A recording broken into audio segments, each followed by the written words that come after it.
Hello, welcome everyone to the Spotlight here on Fightful.com. I'm Jeremy Lambert. Special 1 p.m. Eastern start time for this episode. With me, a freshly shaven, a fresh and clean Stephen Jensen.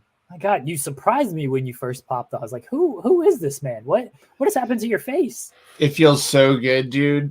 Like I was growing it out big because it got so cold recently, but now it's like actually warming up around where I'm at. So like it feels really good. I conditioned my hair and everything today, man. It's a good grooming day over here for me. I told you before the show, I tried to do that the Triple H like King of Kings handlebar thing, and I was doing it and like I had it, but it didn't look funny and it didn't look cool. Like it looked just absolutely ridiculous, and I didn't even feel comfortable being on camera with the way that looked. It just looked insane. So I just went all the way and just shaved it all. But the thing is, my hair grows so fast, dude, that like I'll have a full beard. I mean, the stubble's already coming back in. I shaved like yesterday, you know what I'm saying? So it's like, but yeah. Anyways, no one cares about any of that, but yes. No, I was hoping you would go with the Triple H handlebar. You said it didn't look good. You still should have, just for the bit, just come on the show with it on there. Yeah, we'll see. We'll see. Maybe Kevin Davis says bye in the chat. I don't know if I've already turned you away. You've offended him. You've offended him that you didn't go full Triple H. He's like, I'm out of here. You didn't go full Triple H. If y'all really, really want it, I can do it in like a month because like I'll have a full beard in like a week or two. So y'all forget you ever even saw this. This is a special kind of one-time thing. I do this like twice a year where I just like shave all the way down, then whatever. I couldn't go Triple H. The EP immediately shut that down. Like live on the show last week, she shut that down. She's like, nope, not doing that. And clean shaven, I do it to piss off my mom, and because she doesn't like me when I'm clean shaven, and I don't actually like it either. So it's literally just to rib her, but it's a rib on myself. I can't do clean shaven either. It's not good. I don't like the way I look. I don't like the way I feel. It's not a Brooks Brothers suit at all on me. just terrible. Yeah. I definitely feel a little bit weird with my with no beard, but like I said, it felt so good. Like I got in the shower this morning and like I could feel my face. Like it's a weird thing to be actually. You keep touching your face. You're like, it is like after people are just here for the grooming tips. Hey, if you want some grooming tips, not at your face. If you want to groom your downstairs, that's a different show. I did not realize your hair was that damn long. My hair is very long. Yeah, I usually have a beard and I tie my hair up, but yeah, I'll totally change it up today for y'all. There you go. This is a bizarre episode. I'm donating my hair. I'm donating my hair in May. That's why it's so long. So okay. Yep. You've got the shades on for the first time on this show. I've seen you in the shades before, but usually the past couple episodes you've worn the glasses. Now you've actually gone full shades here.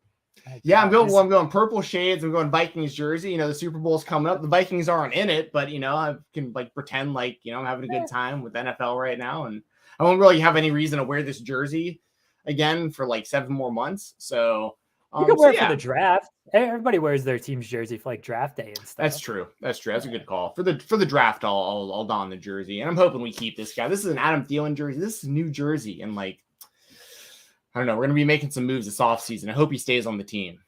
But, yeah. We have Bizarro Jensen with the long hair. And guys, and WWE is incredible, y'all. I've been watching Raw, and, like, I can't believe what I've been missing out on. So, like, man, ready for today's show. We're gonna talk about that here in a second. Guys, if you have super chats, get your super chats in, get your question, comment, statement read on air. If you have humper chats, go to humperchats.com. You can also get your question, comment, statement read on air. Our guy, JJ, says, hello to my favorite big star and king of the Indies watcher. Hope you're both doing well. Been saying this forever. Santana and Ortiz rule. Love you all, man. Santana last night looking at the camera, she's like, fuck is this guy? What's he talking about? Just great shit. That was good stuff. I'm looking forward to seeing him live at Terminus later this month too. Like it's been cool seeing him kind of break out as like a singles guy also, because he's doing a lot of singles matches on the Indies right now. And I like Ortiz too, but it's just kind of cool to see like a different layer to those guys. And JJ also says, off topic, Jensen, I'm very much enjoying Degrassi. There you go. I'm glad you're watching. We got Degrassi dudes tomorrow morning, 10 a.m. Myself and SP3 Fightful overbooked. So if you're enjoying it, we'll be talking to Degrassi. We're doing a character tiers list.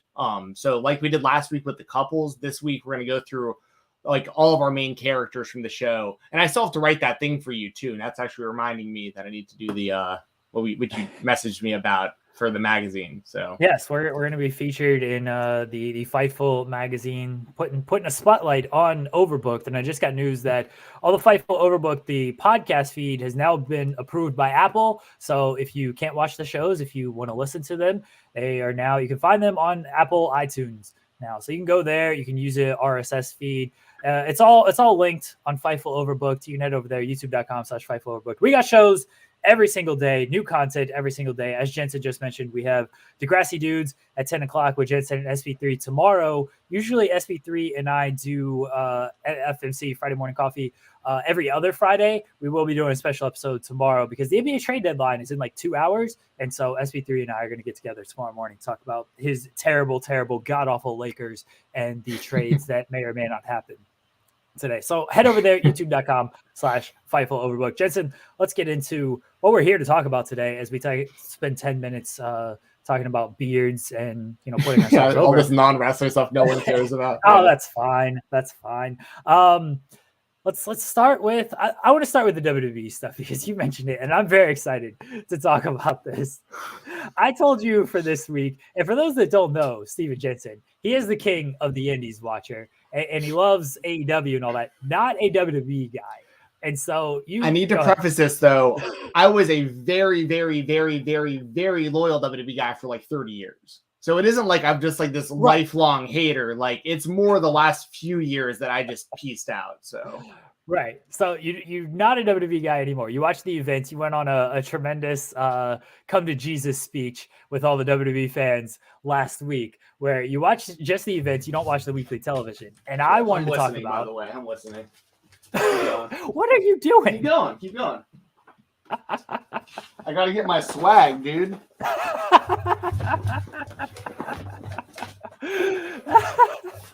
Oh my god. All right. Continue the WWE conversation. These are huge. I wanted to spotlight Chad Gable because I think Chad Gable has been tremendous, and you did not know anything about Alpha Academy because they really haven't been on WWE pay-per-views or anything. And I said, watch the Quiz Bowl segment. Watch the Quiz Bowl segment and let me know what you think of this. And you watched it. What did you think of this Quiz Bowl segment with Chad Gable, Otis, Randy Orton, and Riddle? It was pathetic, dude. I can't believe it. Like it was some bad stuff.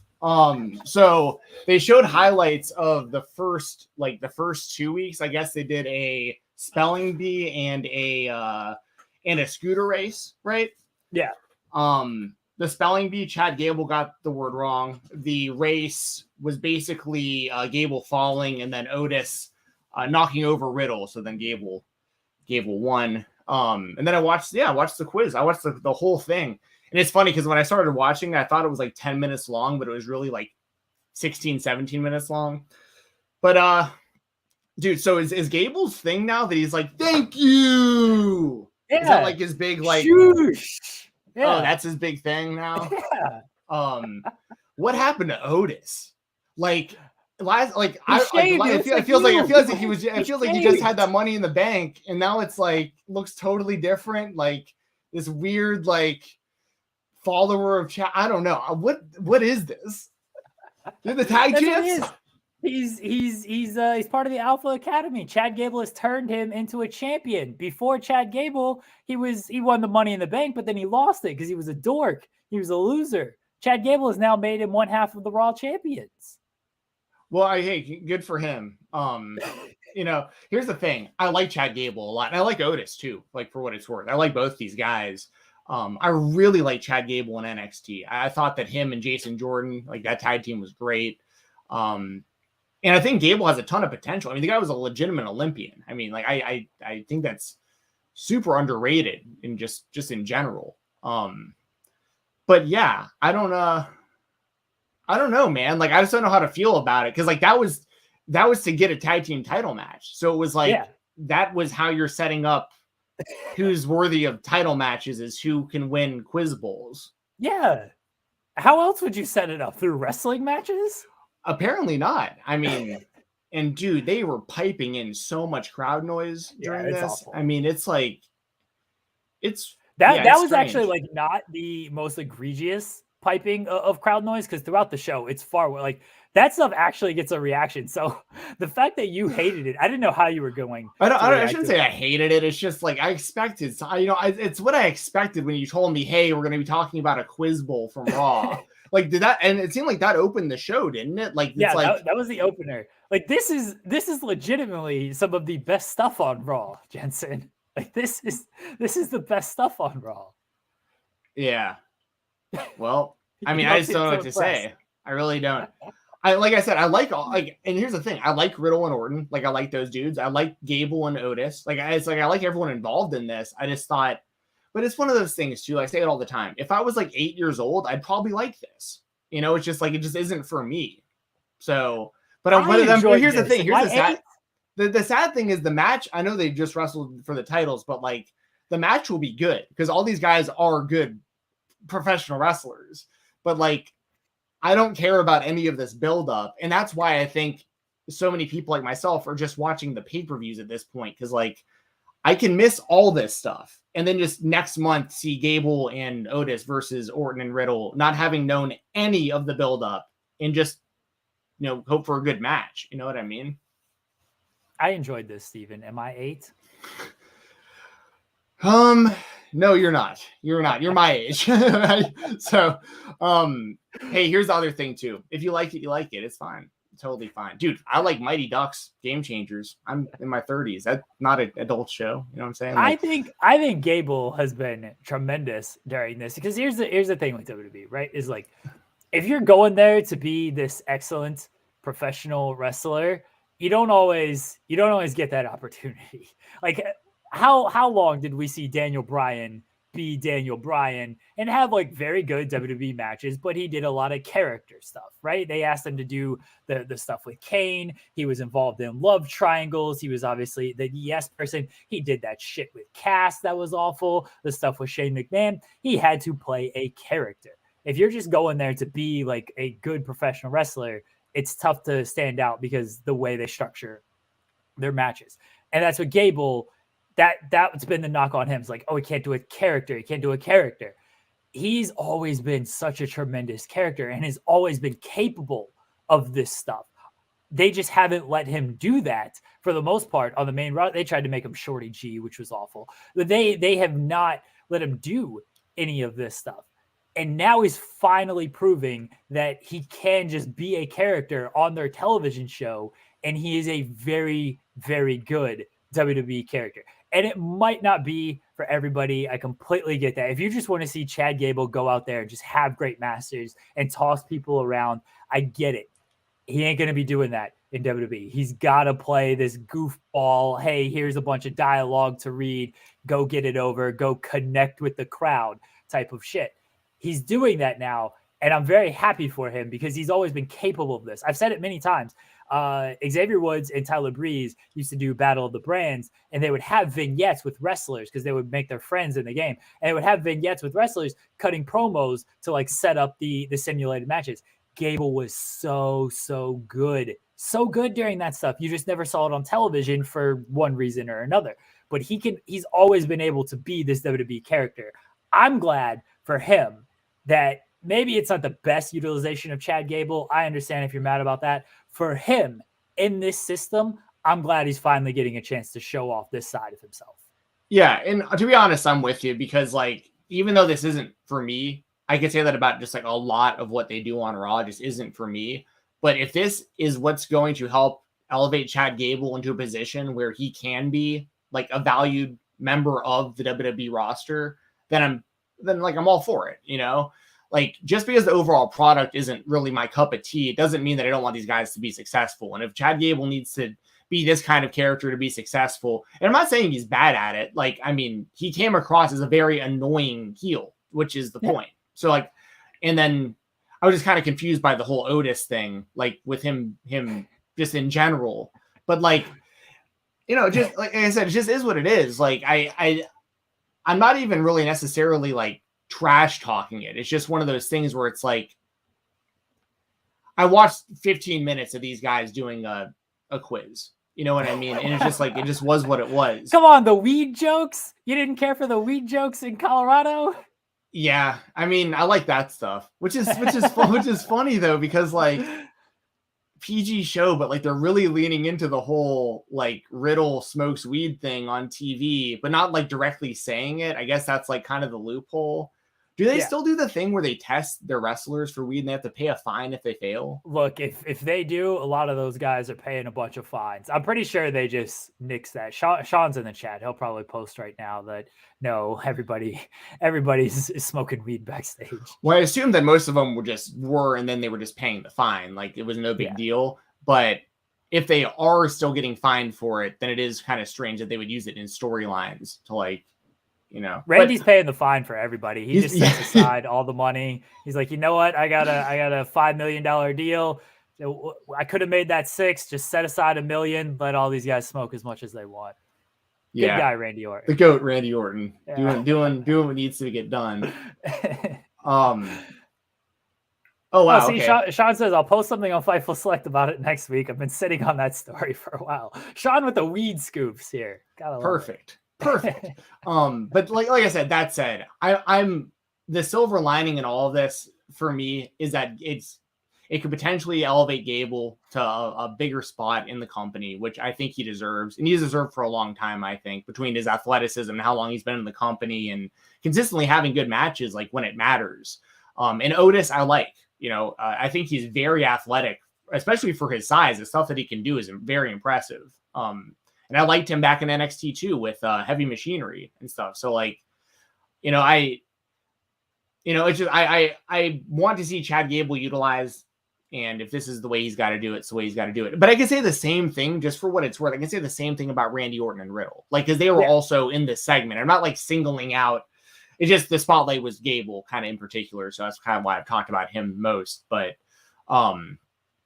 it's just kind of corny, it just is what it is. I mean, but it's okay if you liked it. Like, I'm not like going to knock someone who liked this. There's plenty of stuff that I like that people make. Dude, I have a show about Degrassi every Friday. Like, you know what I mean? Like I'm used to taking shots for things that I'm into. You know what I mean? So speaking of corny, your spotlight is Dolph Ziggler in NXT. Yeah. So my thing with Dolph Ziggler in NXT, and this kind of goes hand in hand with them having AJ there recently. It isn't so much that I don't like the idea, because I actually do like the idea of Ziggler in NXT.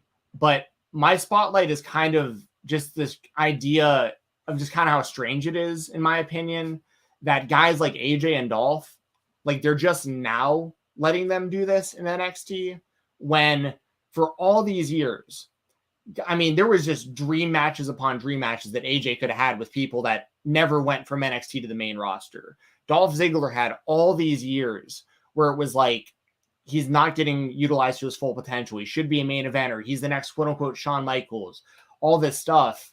And there was like years of just lulls in his career where I remember all the fans talking about like, man, if he could just go to NXT for a while and like have matches with Finn Balor, Kevin Owens, Hideo Itami, whoever was there at the time. And it's like, but it's like now he's there. And it's like, it really feels more like a player coach thing to me when like they send AJ or Dolph there. It isn't really for them to like go there to become the NXT champion. It's about them helping progress the careers of like somewhat green wrestlers that are like literally developing on developmental in front of us. If that makes sense. It does. And you're right that we have seen, my God, the James Harden and, the James Harden to the Sixers deal has been done. Sorry, that has caught me off guard. You're right that it seemed like for years that's what everybody wanted, and we saw Cesaro go down to NXT. We saw we saw Balor go back to NXT, and that's what people wanted. And they did it during when AEW first started, and they tried to tie it as a Survivor Series type of thing. They would send the main roster people to NXT, but it feels like they're doing this now. And I've listened to a lot of interviews with these guys. Like they are pairing a lot of the developmental guys with a lot of the veterans. We see it on the main roster with Shinsuke and Boogs. We saw it with AJ and Omos. You can kind of Gable and Otis, kind of Riddle and Orton. Like that's what they're doing. And so sending Ziggler to NXT now is a sign that like the NXT of the past was just, that was Triple H's his vanity project, his his territory. And so he could kind of get the guys that he wanted to get down there.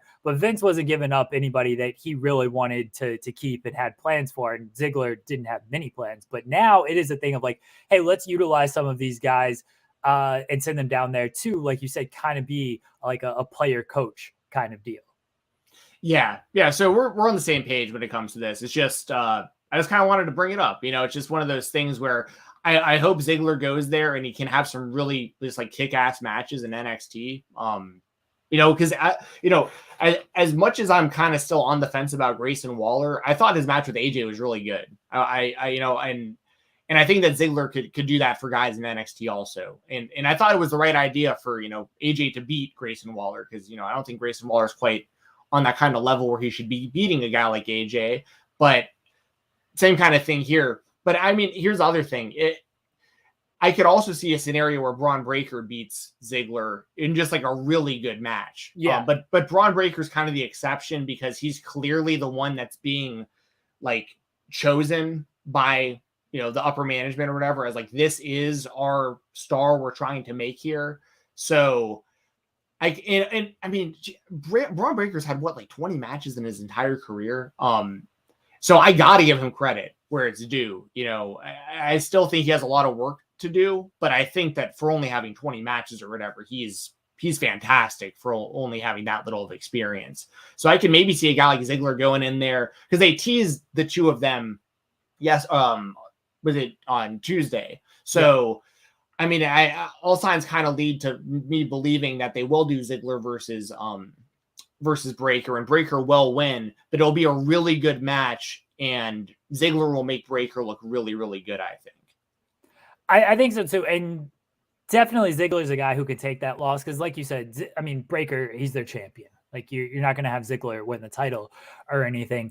AJ is a guy they've certainly protected for the most part on the main roster and like actually have plans for. Ziggler he's Dolph Ziggler, right? Like maybe he's on television, maybe he's not. He's in a team with Bobby Roode, and again, they're not really on television at all. So to send Ziggler down there to work with Breaker, he's going to bump his ass off for him. He's going to make Breaker look like an absolute killer.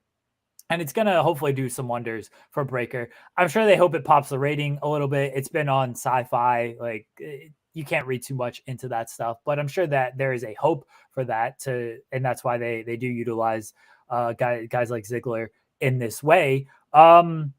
I like it though. I like that these guys can show up because AJ talked about it in an interview on Out of Character this week. He's like, these guys got to be prepared for the main roster and what's going to happen because these guys, unlike the previous iteration of NXT, they actually, it seems like they're going to probably have plans once they come up to the main roster. I mean, I think you like the previous version of NXT. I love the previous version of NXT.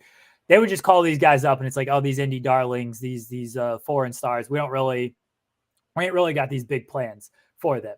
These guys now, like Braun Breaker is going to be a star in the main roster. It seems like a guy like Carmelo Hayes probably going to be a star on the main roster. So for AJ, Dolph, and potentially other people to go down there and teach them like, hey, this is kind of how it is on the main roster as well. It's a good learning experience for them.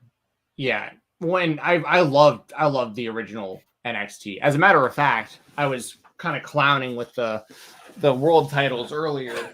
How many belts do you have? I'm gonna have to. I mean, well, those are literally inflatables that I just showed you. Like that's you have nothing. Like the. I hope you have. This is the real deal because I loved NXT. Yeah. Like so, y'all can even say like, oh, you don't know what you're talking about. You never watched WWE. No, like I loved NXT. By the way, won this from WrestleRumble.com. So there you go. Check out our pals at WrestleRumble. Great people over there. Because I actually won the NXT Takeover Pick'em contest for this. It was NXT New Orleans, the one that was Ciampa and Gargano headlined with the ladder match for the North American Championship and all that. That was this belt right here. I love the original NXT. I think that I agree with everything you're saying. You know what I mean? Like I think that it's I like Ziggler there. I think he's going to have good matches there. I think he'll make Breakker look really good. And it really is one of those things where that is, I completely agree with your kind of assessment of as much as NXT 2.0 is so much different than the black and gold NXT. It does set them up for a better chance of success, how it's set up now, strictly because Vince has his hand in this. So like, Yes.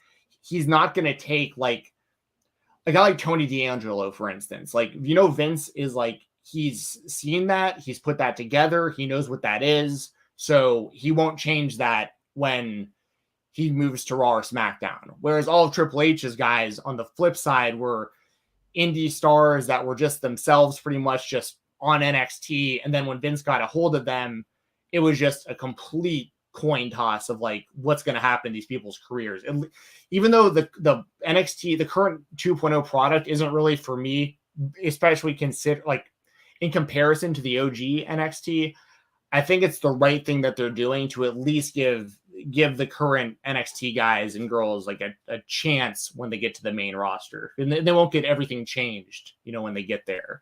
So you got to be able, I mean, it's like we talked about with Gable, you got to be able to do WWE comedy and WWE characters, right? We're going to talk about him here in a second, but you look at Keith Lee from NXT where he just got to be indie Keith Lee and everybody loved him, to WWE where they immediately changed his look and his presentation, and then they wanted to be Bearcat. And it's like, you got to be able to do that WWE character stuff on the main roster. Now with NXT 2.0, they are bringing that to the NXT. And so when they come up to the main roster, they won't have to undergo any of these changes. They will just already still be that character that they were in NXT. They'll just be able to do that on the main roster.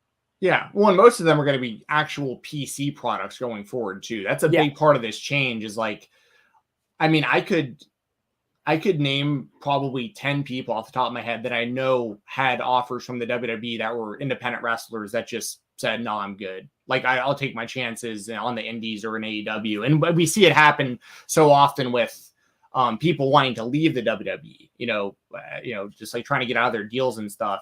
That it's like, that's kind of why they have to do this too. It isn't even just, well, it makes an easier transition from NXT to the main roster. It's, well, I mean, you kind of have to do that because now you have to make the PC work, because that's where these people are coming from now. Like, most of them are not going to be indie stars that already have experience in a fan base. Now it's going to be athletes that Triple H goes and recruits that come in and like learn how to wrestle. And then like from the very start, WWE will have a hand in what their name is, what their moveset is, the way that they wrestle, all that stuff. And it'll be kind of them holding their hand all the way up until they make it to either Raw or SmackDown. So it's just a total shift in just the whole philosophy of kind of how they're doing that, the whole system right now. It is. And it's probably for the best as far as their how they want to do their business. I mean, is it fully my cup of tea? Absolutely not. But you know what? If this is how they want to do their business, at least get it streamlined the way they have it now, and don't try to pretend to be something else. They screwed up a lot of things when Triple H handed them these indie people that could have been stars on the main roster as if they were presented in a certain way. They didn't want to do that. Now the way they're going to do it is the WWE way of thinking. Will it work? We will see. They've run off so many of their fans, and I think they need a bigger shift of philosophy in the main roster. That's a different discussion. Guys talking about the Harden trade and Kevin Durant. My only comment on that right now is fuck Kevin Durant. And myself and SP3 will talk more about all the NBA trade deadline stuff tomorrow. Friday Morning Coffee, 8:30 a.m. on youtube.com/FightfulOverbooked. Let's speak about the one of the guys that they screwed up on the main roster. I just mentioned him. The Bearcat Keith Lee made his AEW debut last night. It was kind of not a well-kept secret, I don't think. It seemed like most people kind of speculated it was going to be Keith Lee, and it was. He debuted against Isaiah Cassidy, defeated him, qualified for the Face of the Revolution ladder match. Got a great reaction. He was Keith Lee again, Stephen Jensen. No more Bearcat. He was just Keith Lee. Yes. Is this my spotlight or yours? Because we didn't really decide. We're doing it's Keith Lee and Jay White, or there are Yes. 2 AEW spotlights, so we're going to talk about those debuts. Starting with Keith Lee. Yeah, man. I mean, I've seen it a lot on Twitter, and I know it's kind of a cliche thing to say, but Keith Lee seemed like more of a star in a few minutes than he did in years worth of being in the WWE. And he was treated well in NXT. Don't get me wrong. Like, you know, I'm not going to sit here and like knock the booking of him in NXT. They made him look very strong there. He unified the North American title and the world title and had very good matches, and like they did handle him well until he got to I guess it was Raw, right? He was Bearcat Lee, and they changed everything about him and told him to wrestle different and stuff.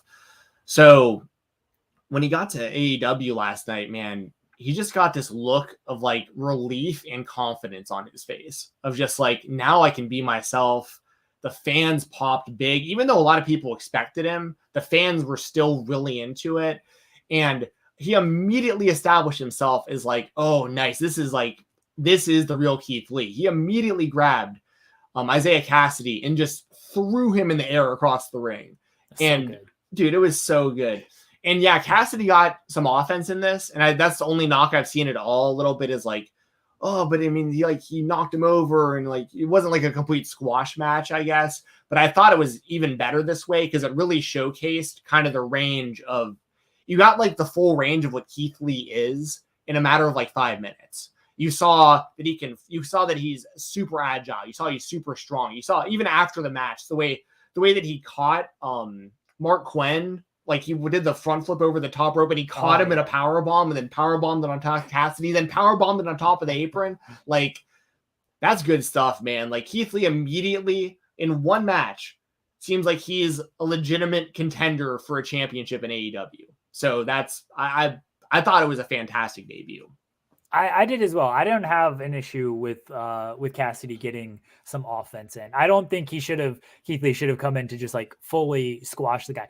People know who Keith Lee is, right? Like you're not trying to establish a new character here and a new like kind of killer. We've seen Keith Lee have competitive matches throughout his entire career. You don't need to just have him go in there and squash Cassidy. Let your guy get a little shine in there, and Cassidy did that. So I had no problem with Cassidy getting some offense in. People forget with Keith Lee is we talked about he was like handed in WWE, and then they changed him.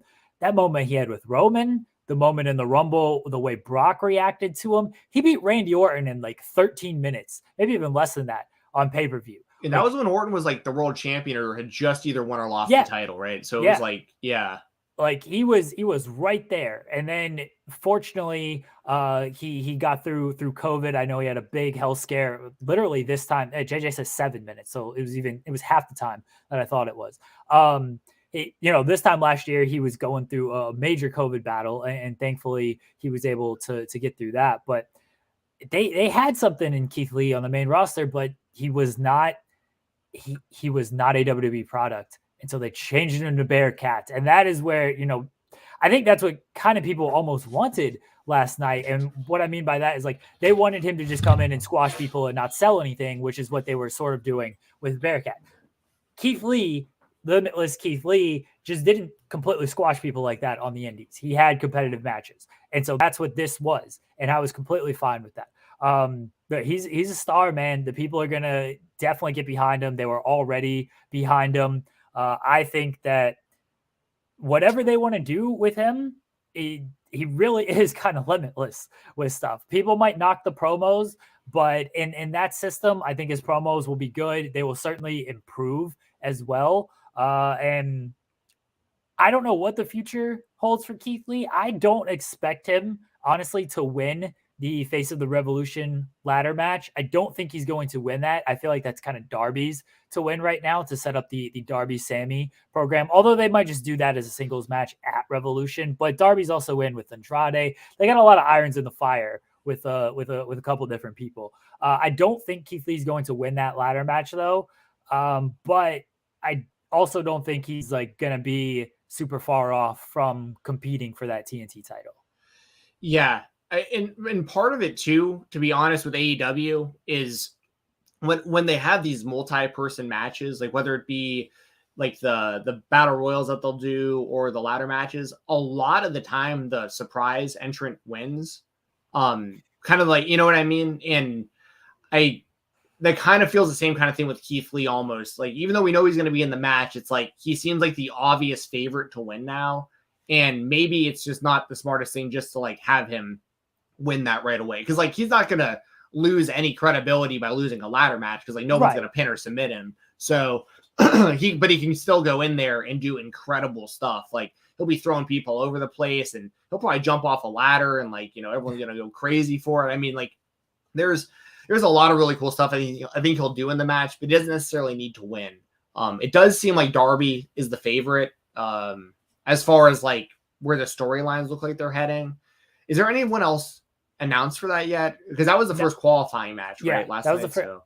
I do think, by the way, I think we're going to get a surprise entrant in that match. I don't know who it's going to be. I think it's a day before, because Revolution is early March, and I want to say it's a couple days before like Jeff Hardy's non-compete comes up. So I don't actually think like Jeff is going to be part of that match, but other contracts will have expired by then. And I could see them holding off. And the name that immediately jumps to mind to me is Revolution is March 6th. Jeff Hardy's non-compete comes up March 10th. So technically, I don't think Jeff, unless he does get bought out of that, can be in that match. Swerve is the name that I feel will be like a surprise entrant in that match, to where you just hold off. His non-compete will be up. It'd be up by like 2 weeks or so by that point. Just hold them off for those 2 weeks and have that surprise in that match. They usually like to do some sort of surprise in that match. And I think Swerve is at the top of my list of who might be the surprise in that match. I like that a lot.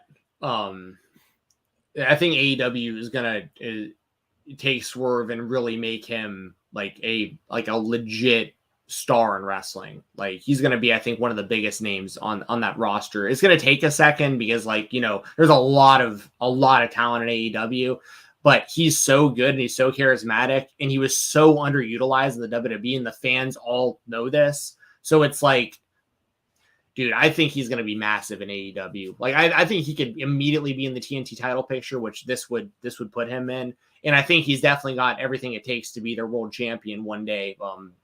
You know, like he has all the tools, 1,000%. So I love that idea of him being in that ladder match. And by the way, even though I just said a lot of the time the surprise wins in AEW, I don't necessarily dislike that. I just wanted to point that out. Like that just a lot of the time the Joker card in the Battle Royal or the mystery person in the ladder match, they win the match just for whatever it's worth. But AEW does a very good job with their payoffs and you know, getting me to care and then like making it worth the time that I invested in it and everything. So, and then the other one, man, Jay White, what do you think about him popping up? So Tony Khan kind of admitted he butchered his own definition of the Forbidden Door, and he didn't get the Jay White appearance until he said Sunday. So this came together very quickly. Jay White just attacked Trent Beretta and Rocky Romero as the Young Bucks and Adam Cole were already beating them up in the parking lots or in the little backstage truck production area. And then, yeah, Jay White appears. He helps out a little bit. I don't know if there is a long-term play for Jay White here because by Tony Khan's own admission, this was a very last-second thing. It could just be he showed up, he might work a match, and then that's sort of it. And he just sort of plays into the Adam Cole, Young Bucks, Kenny Omega storyline of like the Young Bucks are very weary of what Adam Cole is doing with Omega being gone, of like, oh man, now we're you know, you're bringing in O'Reilly, you're bringing in Fish. Wait, what do you mean you're bringing in Jay White? Like what's going on here? Like things are kind of disoriented without Kenny. And of course, you know, when Kenny said he was leaving and Adam Cole gave the cleaner, I got this type of thing. We know there's the dissension there between Cole and Omega that's going to pay off at some point. I think this is more just something to play on that and not a long-term, hey, Jay White's going to be on our weekly television type of deal. I feel the same way, especially with the promo or the segment where the Young Bucks were like asking Cole about this. And he was like, come on, y'all don't trust me by now. And it's like, yeah. Then the big thing hanging like on everyone's mind is Kenny. Like that's the big thing is like Kenny's eventually going to return And when he does, he's going to see all these people that like he's not really that cool with that are like in their group. And I mean, I think the big story is going to eventually be Cole and Omega when it comes down to it with all this stuff. But then you're going to have Red Dragon and the Young Bucks involved. It's going to be really good. I'm with you, though. I don't see Jay White being like a really long-term thing there. And he, for whatever it's worth, he didn't get the AEW graphic like Keith Lee did last night. Not that I expected him to, because he's not signed at all. Right. But I mean, that just kind of leads me to kind of believe even more, right? That it's just kind of probably a short-term thing. I said it before, and I'll say it again. It's unfortunate that there's really no buzz for what Jay White and the Bullet Club are doing in Impact right now, even though the show's been very good. Not a whole lot of people really talking about it, but in all honesty, him showing up in AEW, it just seems so much bigger than anything he's done in Impact. Him just showing up for 30 seconds in AEW had everyone like, oh my God, it's Jay White. This is incredible. And now it's like, there's all these possibilities. He pops up in Impact and no one really talks about it that much. So that just is what it is as well, I guess, at the end of the day. But what do you think they do here? Do you think do you think we get Jay White and Kenny when Kenny comes back? Or do you think he's even who does Jay White wrestle? If they Jay White didn't even appear in front of like the live crowd last night. It was just a backstage segment. Unless he plays a part in Rampage. I've not read the spoilers. Please nobody spoil it. But dude, if AEW gets the Jay White Kenny Omega match after Impact closed their Slammiversary show with that, oh man, I'd be so mad if I was Impact. JJ Impact head of Impact PR mentioned that maybe Jay White brings in Chris Bay, Guerrillas of Destiny.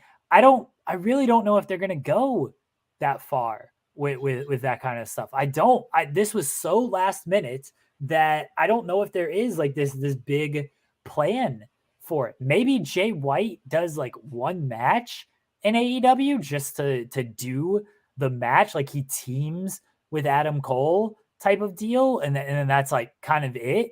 And then like Jay White just says something to Adam Cole, something like, oh, like I booted Omega out, like I kicked him out. That was the end of Kenny in Bullet Club. Like, you should have been the rightful leader. Like you should have pulled that trigger or something like that. Maybe there's some moment like that between them. I really don't think there is a very long play with Jay White. I think we're going to see one match, like an interaction with Cole and White to kind of continue to plant the seeds for Cole and Omega. And that's sort of it. If there's more, great. I love Jay White. I think he's fantastic. But that's where my expectations are at for him in AEW. Yeah. When you mentioned it too with Bullet Club, like they mentioned that in the promo last night where Adam Cole's like, when you're Bullet Club for life. And I don't know. I'm interested to see what they do with this, because them bringing up the Bullet Club doesn't necessarily mean they'll bring more members over, but it might, like you mentioned Chris Bay. I think he's been so ultra underutilized in Impact for years. Like he would show up on AEW one time, have one match, and like he'd probably double his fan base. You know what I mean? Like there's a lot they could do with that. It just doesn't have the same feeling as even if it was just a few years ago and having the Bullet Club there. It's just a lot different now. But I'm with you. I don't know. I really don't know what they're going to do or how long Jay White's going to be there. But I do expect it more than likely. I think it'll probably be a pretty short-term thing. But it made for a really cool moment last night at the very least. Just the idea that anyone can show up at any time. I love that unpredictability. It was great. I thought Dynamite was very good last night. We had a super chat from Nikolai, who says, between Tony's radio comments and his tweet, I felt more that Jay White was rearranged plans and he was able to confirm him for Wednesday. Maybe it's the start of something that was planned for later. I don't know. I mean, Tony Khan did mention that, he had to rearrange a lot of plans. Again, by his own admission, he didn't secure Jay White until Sunday. I don't know if Jay White was ever a big plan when it comes to AEW. I think Tony just wanted to make good because he screwed up his Forbidden Door definition. And so they did Jay White. And I don't know if there was ever a huge plan for him. We shall see. Look, if you have to fit Jay White into your plans, these are good problems to have, right? Like I was like, oh, how do I make Jay White work? How do I make Keith Lee work? Like these are good problems to have as a booker when you're not worried about running for Congress, I guess. Yeah, which it looks like that was false too. Like Tony immediately came out and was like, I don't know where you're getting these reports from. Coward. He should have been in Congress passing all the bills and everything. What happens when you run out of bills, Tony Khan? Somebody in my mention said like he takes bills from other countries, the forbidden bill, and just starts passing them here in America. Imagine Tony Khan as a congressperson. Yeah. I mean, who knows, man? That guy's already doing so much. I'll never doubt that guy, but yeah, I don't think he wants any part of that. If AEW somehow gets Jay White against Kenny Omega, despite that happening or starting it really started in New Japan, but then continuing and closing an Impact show, that's going to move over to my other spotlight. And this is FTR and Briscoes, which started in Ring of Honor at Final Battle. They've been cutting a lot of promos on each other on social media and doing a lot of interviews about each other. We had a lot of speculation after Final Battle that, the Briscoes are going to show up in AEW. They were backstage at an AEW show. AEW held a bunch of events in North Carolina. People thought the attack was going to happen there. Never came to fruition. I don't know when this match is going to happen. I don't know where this match is going to happen. I don't know if this match is going to happen at this point. Like, it's a Ring of Honor angle. FTR signed with AEW. Briscoes are working GCW. That's another one. People thought that the FTR was going to be the Briscoes opponents for GCW. Like, I don't know what's going on with this match. I don't think they can hold this off until April when Supercard runs. Like, I don't know if you can do this for another 2 months, because by then it feels like you've kind of missed the boat on it. Like, it'll still probably be like fans are going to go crazy for it. It's the Briscoes, one of the best tag teams ever against FTR, certainly one of the best tag teams today. And the resume speaks for itself. Like, I just don't know when this thing is going to happen. Though, do you think they can hold off until Supercard, Jensen? I mean, I think they could, but I'm with you though. Like, I'm a little worried that like right now, even just a few weeks ago, would have been like the perfect time to do this because like everyone was buzzing about the idea of that match, and I think it would still be a very big deal if they did hold off till WrestleMania weekend, but. And the real question, like you're saying, is not only when it's going to happen, but what company. Like, will they do it at Ring of Honor? Will they do this on AEW Dynamite? By the way, that Briscoes match against Mox and Punk last night ruled. I mean, like, FTR. Yeah. Sorry, what did I say? Briscoes. Yeah. FTR versus Briscoes versus Mox and Punk would be fun too. That'd be great. But yeah, sorry, I meant to say FTR. FTR versus Mox and Punk last night was awesome.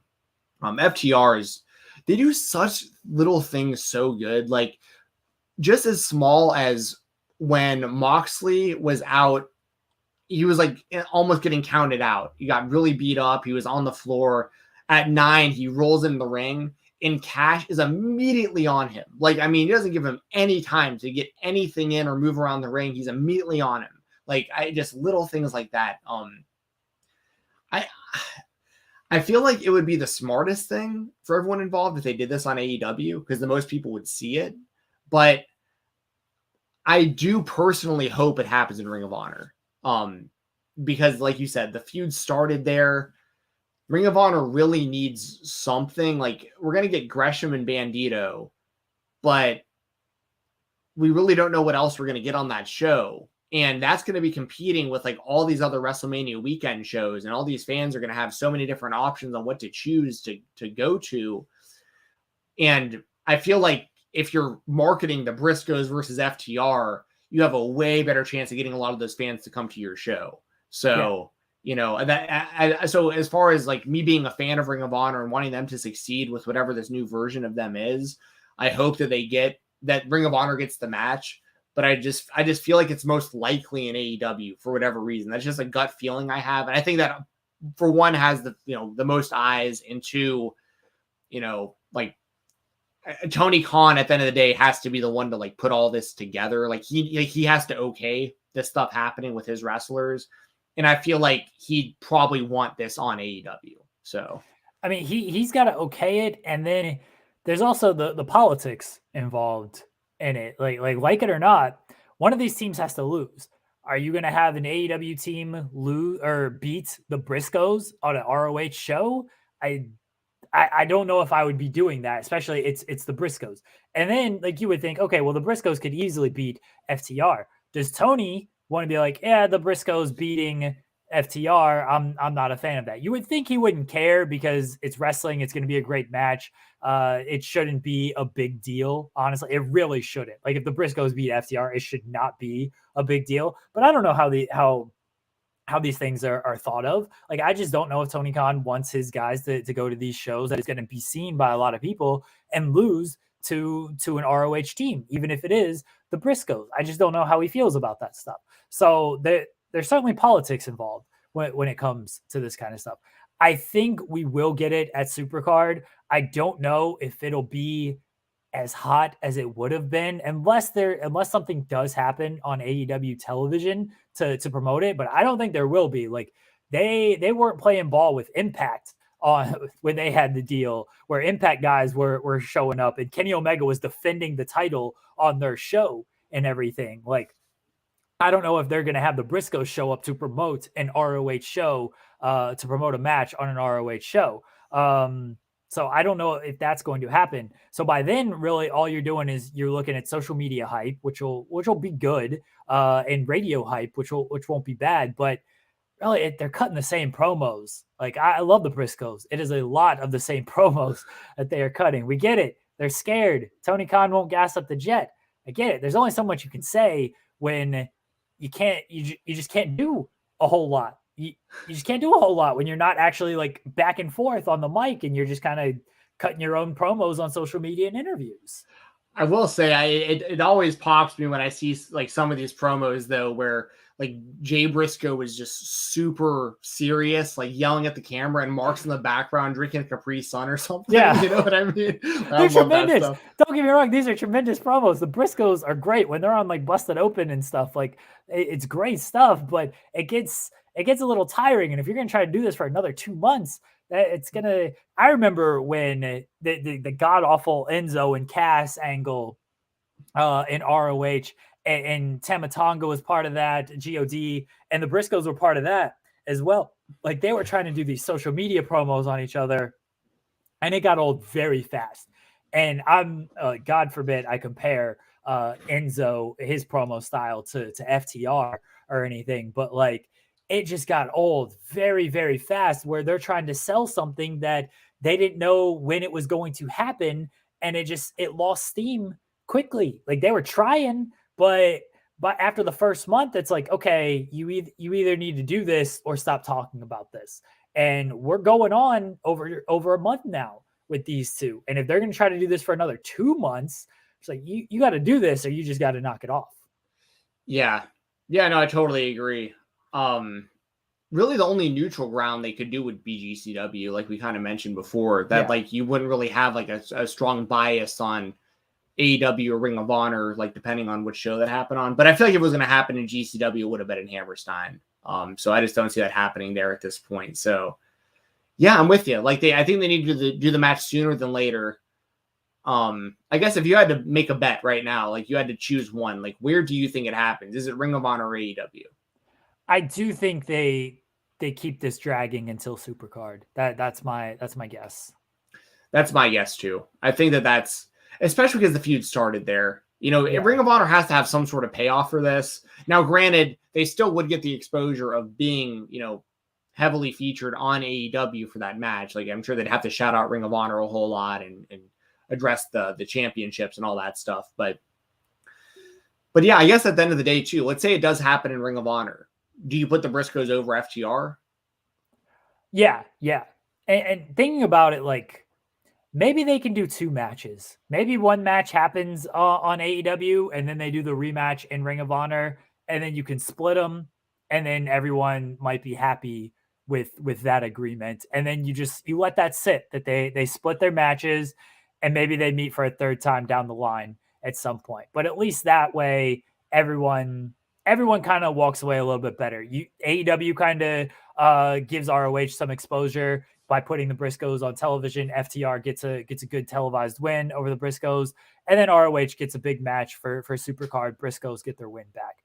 That would be, I think, if I'm looking at this from all parties, that might be best case scenario for everybody. Again, I don't know how they're going to figure out the logistics of all this. I like that, though. I like that whole scenario.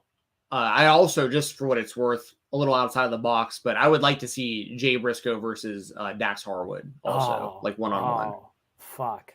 I thought Dax was going to wrestle Punk one-on-one last night, and I got very excited. Not to say that the tag team match was bad, because like you said, it was an excellent tag team match, but I thought we were going to get Dax and Punk one-on-one last night, and I was pretty pumped for that. Yeah, nothing against Cash, obviously, or Mark Briscoe for that matter, but like Dax Harwood is like, he has a future in singles wrestling if they ever want to go that route. He's super underrated, even though he, people are seeing it a little bit, but he's really impressed me as a singles wrestler. And then, of course, Jay, being a former Ring of Honor World Champion and stuff as a singles guy, he has that credibility already. Yeah, Dax he's a tremendous pro wrestler. Jensen, your other spotlight for this week.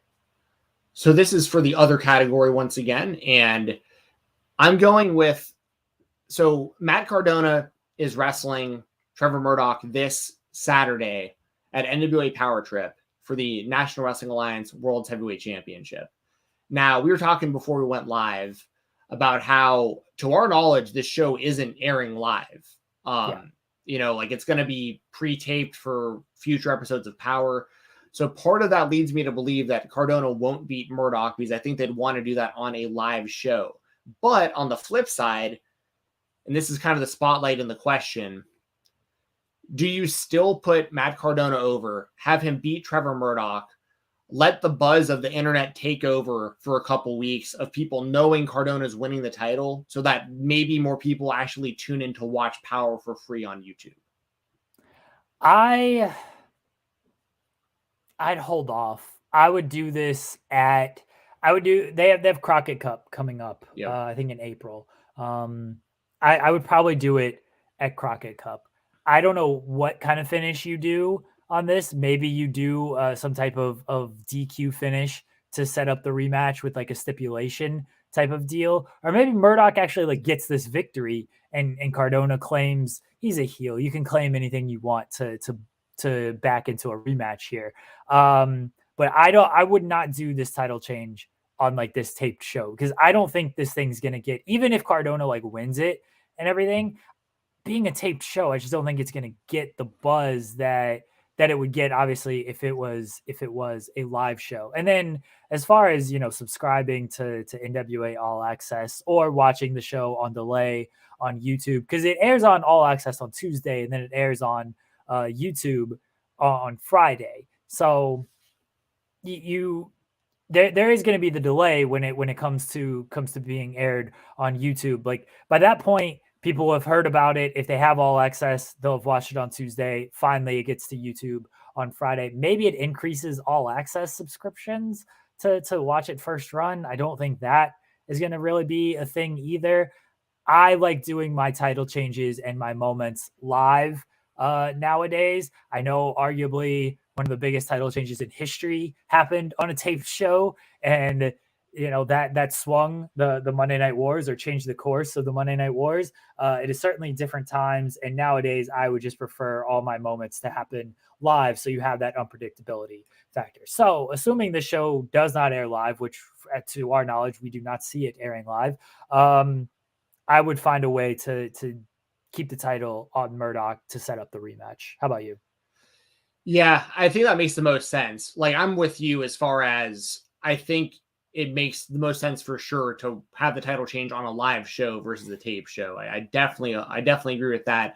I'm just thinking like maybe it's in their minds where like Power just isn't getting very many people watching it, and they're like, maybe we can get, like you just said, the whole Mankind winning the title on a tape show and everyone tuning in to see it and all that stuff. But times are so different now than they were back in the late 90s, obviously. So it's tough. It's one of those things where I think Cardona should beat Murdoch for the title, And this is nothing against Trevor Murdoch. I actually like him more than most of the fans probably do. I actually do like Trevor Murdoch. But he's just not the right guy to be your champion if you're trying to create buzz right now in the wrestling world. Someone in the chat, TBS Promotions, had asked how long Murdoch has held the belt. Only since August at NWA 73 is when he won the title. But I mean, I think the Crockett Cup, like, that's something to look forward to. That's going to be a really good show. Maybe they put that world title match as the main event, and like the co-main is, you know, the finals of the Crockett Cup, something like that. That could be really good, I think. I don't love the idea of Cardona losing to Murdoch and then beating him, but I can see them doing it because they do it. I mean, Murdoch had, I can't tell you how many chances to beat Aldis before he finally did, but it was multiple chances. So once again, I don't love that. That's that like philosophy in booking in general. Like Impact Wrestling does that historically a lot too, where someone will lose over and over and over again challenging for the title, and they'll eventually win it. And it's like, that's cool, they got the W, but we kind of can't forget all the L's they took before that. Like, your champion is now, 1-4 versus the person that they just beat for the title. Like, it's just different. So I guess at the end of the day, I'm with you. I think the most likely scenario is Murdoch defeats Cardona and then they run it back. But ultimately, would you agree with me that Cardona should be the next NWA World Heavyweight Champion? Oh, 100%. And as far as, like, you don't even have to have Cardona lose. I like JJ's suggestion, and I'm going to kind of twist that a little bit to continue the feud with Mick Foley somehow taking digs at his title win on a taped show, which would be tremendous, honestly. But maybe Foley gets involved in this, and again, you come up with like some sort of DQ finish, because I would have, since it is the Crockett Cup, I would have this as the co-main event. Or since Cardona is going to win the title, I would have Cardona's win as the co-main event, honestly. And then whatever the match is this week, I guess it would probably be the main event on that show when it airs on Power. I don't know, but you can come up with some sort of DQ finish to do that, and then Cardona, they do the rematch at the Crockett Cup, and that's when Cardona wins. And I would probably co-main event it and have the Crockett Cup headline, because I feel they headlined with Aldis and Skrull years ago when I went there. I think that was the last one, because the one before that got canceled. But I would have the Crockett Cup just headline regardless, even if Cardona is gonna win the title. But yeah, I do think Cardona should be the champion because of what he can bring to the belt as far as the social media presence. I mean, he said it. He's obviously playing things up of like, this guy's got 10,000 followers. I've got 2 million followers. But you have Matt Cardona as your champion. You're going to create more buzz than Trevor Murdoch. Bless Trevor Murdoch for whatever he's bringing to that title, which I know you like Trevor Murdoch. I don't think Trevor Murdoch's like a bad wrestler or anything. I think he's fine. It's 2020. 2022, sorry. I don't know what year it is. Even in 2020, I don't think Trevor Murdoch should be the guy holding your world's title. All right. 2 years later, definitely don't think that. Yeah, no, and I totally understand that. I think I need to kind of make it even more specific, is like, I think he works well for what the NWA is. You know what I mean? Like, I get it. But by no means would I want him anywhere near like the AEW world title, for instance, or anything like that. But could you imagine? Oh yeah, that'd be rough. But and that's the thing. We talked about it a little bit last week, and I know we probably sound kind of like broken records here, because we talk about Cardona so much in the other category so far that we've been doing this show, but it's because he's involved in NWA and Impact and GCW, and like he's all over the place. And I will be talking more NWA soon, because the closer we get to the Crockett Cup, that will be a talking point for this show, because I have thoughts on teams that I hope are in the Crockett Cup, that are on the indies, that want in the tournament, and have talked about it on Twitter. So there's definitely more thoughts I've got on the National Wrestling Alliance going forward. But yeah, we talked about it last week. Putting the belt on Cardona isn't just a good look for the NWA to have him as your champion. He gets all that crossover promotion if he brings that belt onto Impact TV or onto GCW and all the other stuff he's doing, into AIW, where he's the AIW champion, the extreme, or the absolute and world champion over there in AIW. So like, he's all over the place right now. I think he might be the Creative Pro world champ right now too. Like, he's got belts all over the place. So if he can parade around that NWA world title to all these other places he goes, that's a big win, in my opinion, for the National Wrestling Alliance. We're gonna get Matt Cardona on this show. He's gonna be the Spotlight World Champion. Should get him on and pretend like we don't know all the stuff he's done. Man, so you got a YouTube channel where you review dolls? What's so cool, man? Trying to be a wrestler one day? What do you hope to accomplish with these dolls that you have and that you talk about? Like what if we just talk to him like we don't know what he's done since he's left WWE? Dude, I've got props on props on props today, bro. Matt Cardona, I love you, man. I'm a major mark, so I'm just joking about the doll stuff. I'm a collector too. My buddy is he sold Cardona like a Papa Shango figure or something. So that's awesome. Yeah, he's involved with the doll collecting that I know you love as well. I can't do it. I don't have that kind of money. I am not a collector, Jeremy. I'm an investor. Okay. Fair. There's a difference. I'm just kidding. I'm actually a collector because I unbox almost everything. Sean would be more of an investor than a collector because he doesn't open his AEW figures. But I have to because like I got a sweet display over here that like it just takes up too much room if you keep them in the box. But I invest in NFTs from Dave and Buster's. Those are some serious investments of mine. But you're about to go full Butters on us right now. Y'all ever heard of NFTs?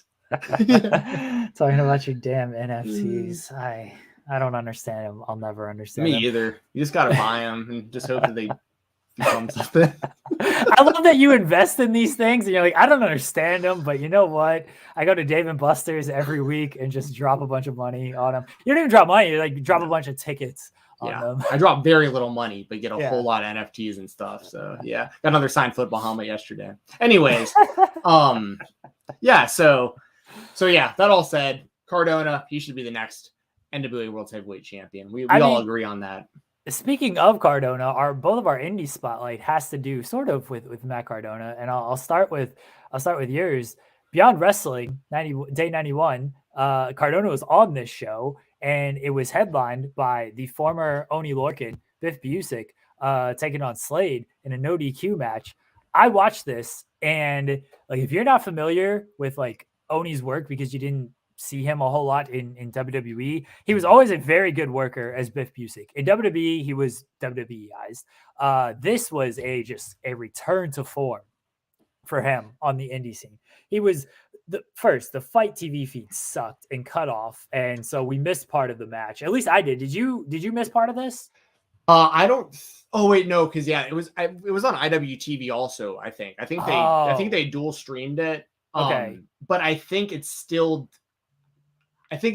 did have issue. I can't remember. Don't quote me on that. But I did. But I know they immediately re-uploaded it like within hours of the show ending. So like, I actually don't think I saw it live. I think I watched the replay like right after it aired live. So I don't think I really had any issues. But I saw people on Twitter complaining about technical issues.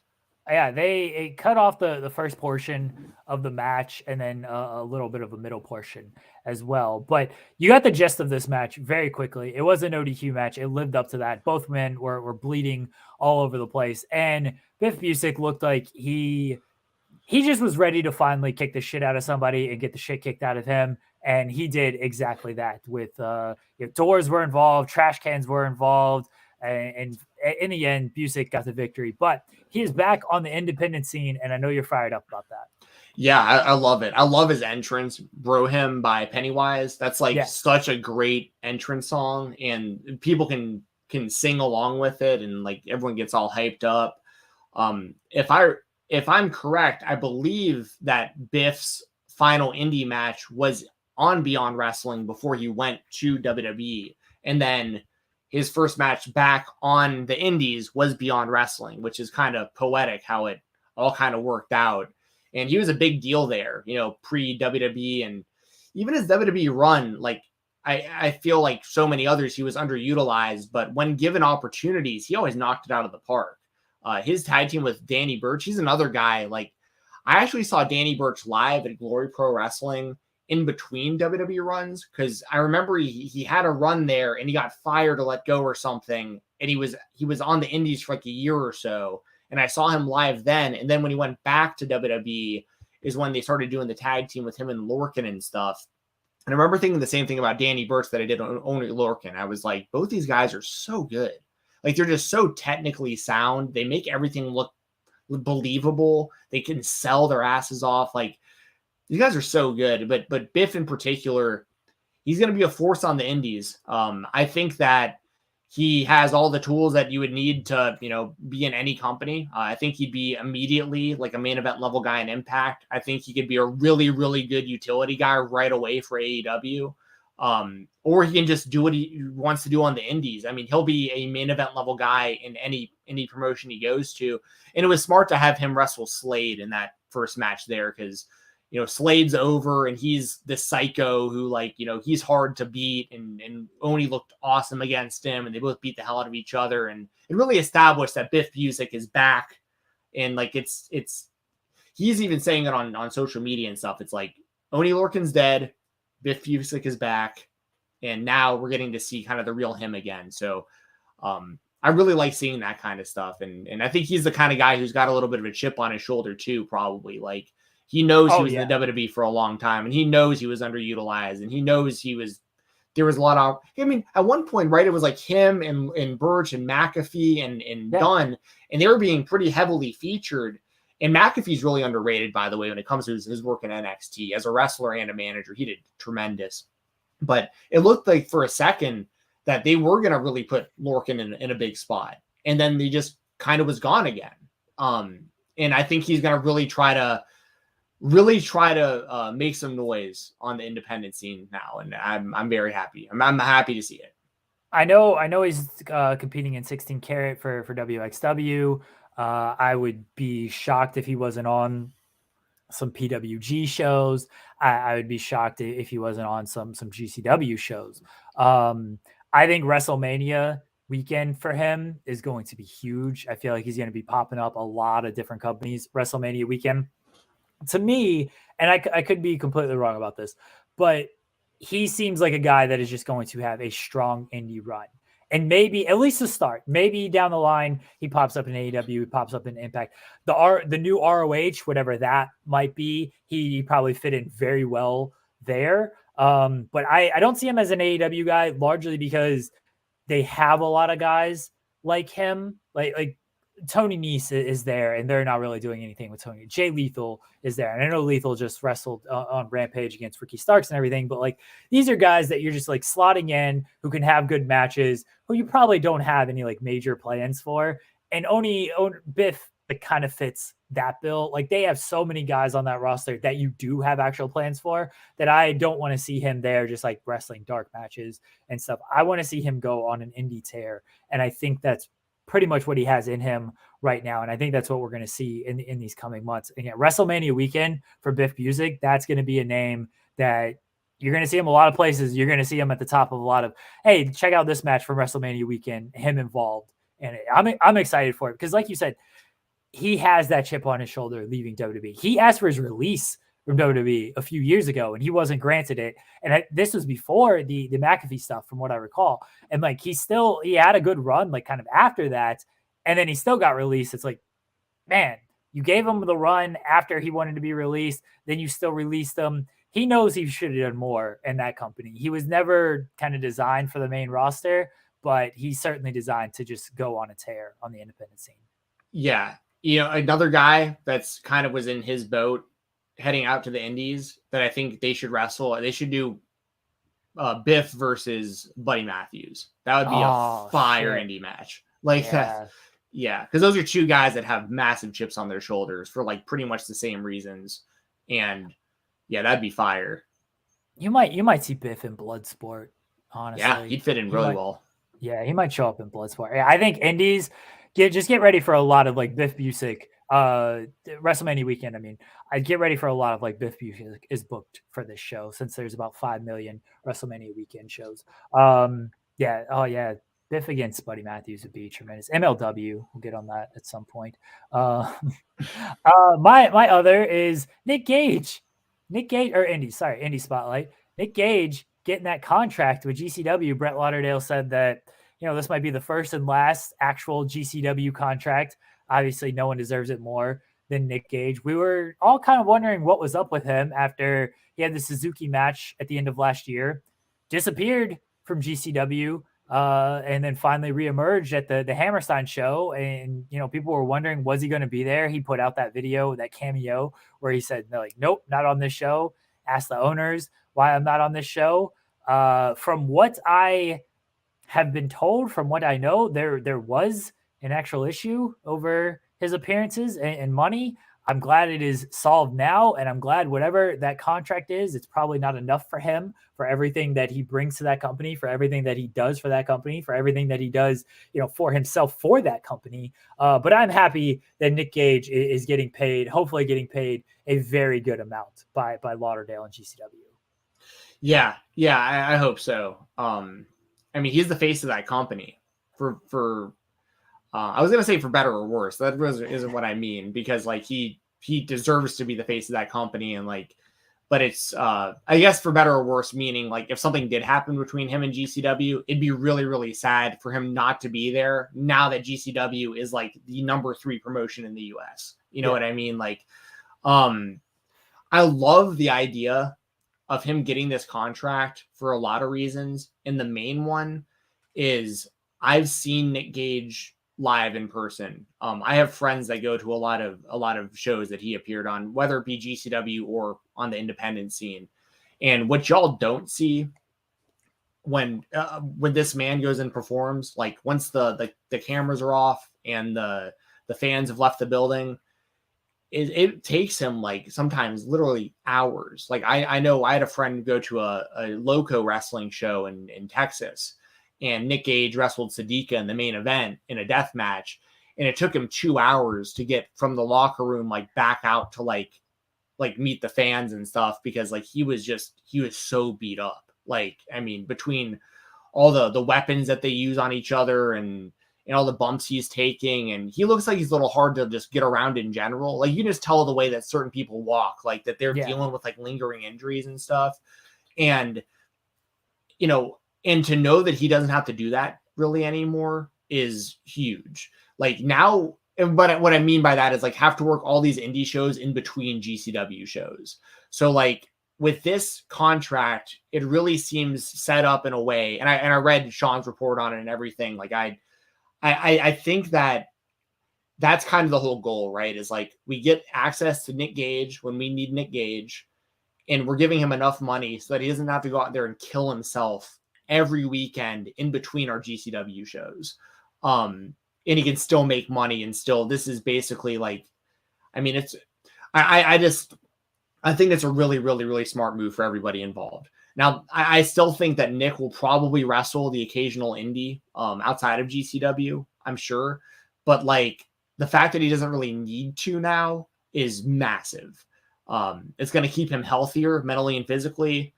And it's going to give GCW a lot more, probably. I don't know what was going on behind the scenes between Gage and Lauderdale heading into Hammerstein and everything.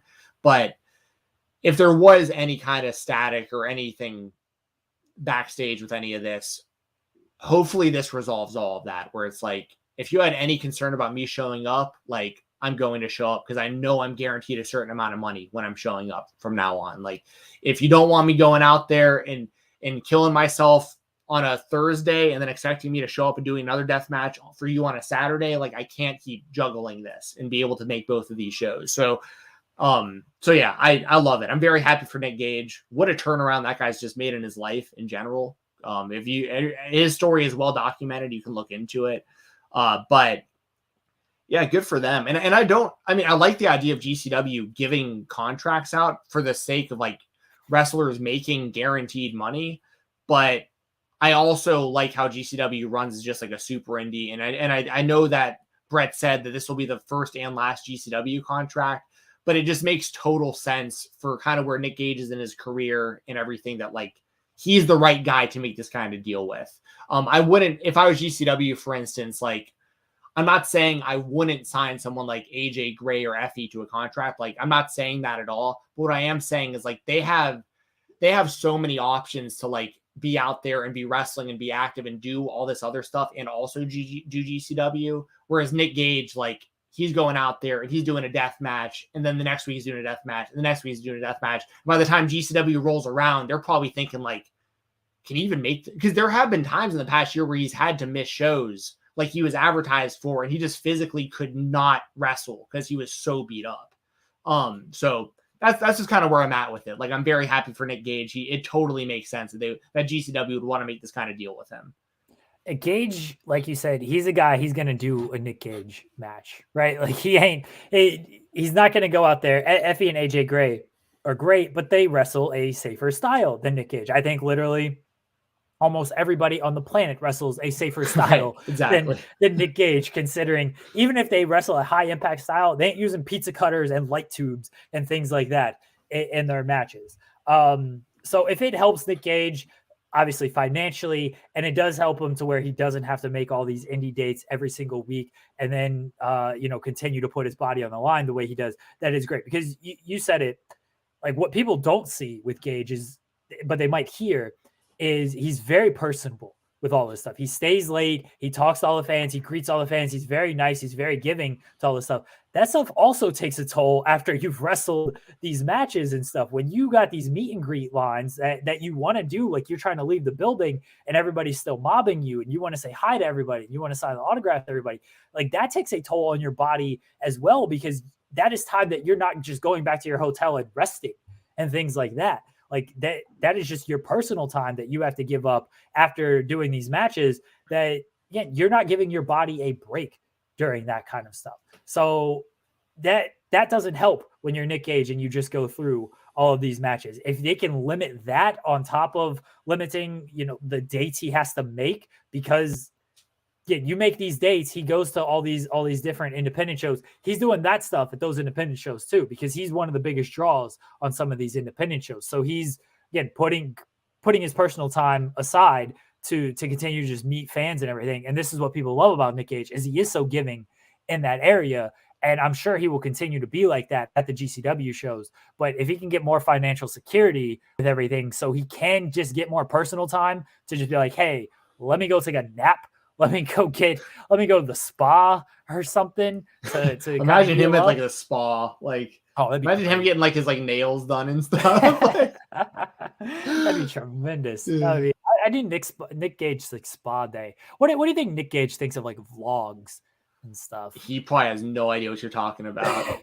You're like, what's a vlog? And you're like, what'd you just say to me? You know what I mean? Like, well, here's the thing too. I think you're on the money with all your points. And I also think that was part of the reason why they put the tag titles on Gage and Tremont, where Gage, Gage will still do his thing and still have the pizza cutter and still take some light tubes and some glass and stuff, but he can kind of like cut it in half, because Tremont can also do all that stuff too in these matches.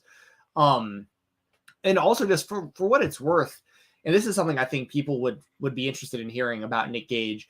I saw him live, this was years ago, in Chattanooga, Tennessee at the SCI, and it was in a high school gym.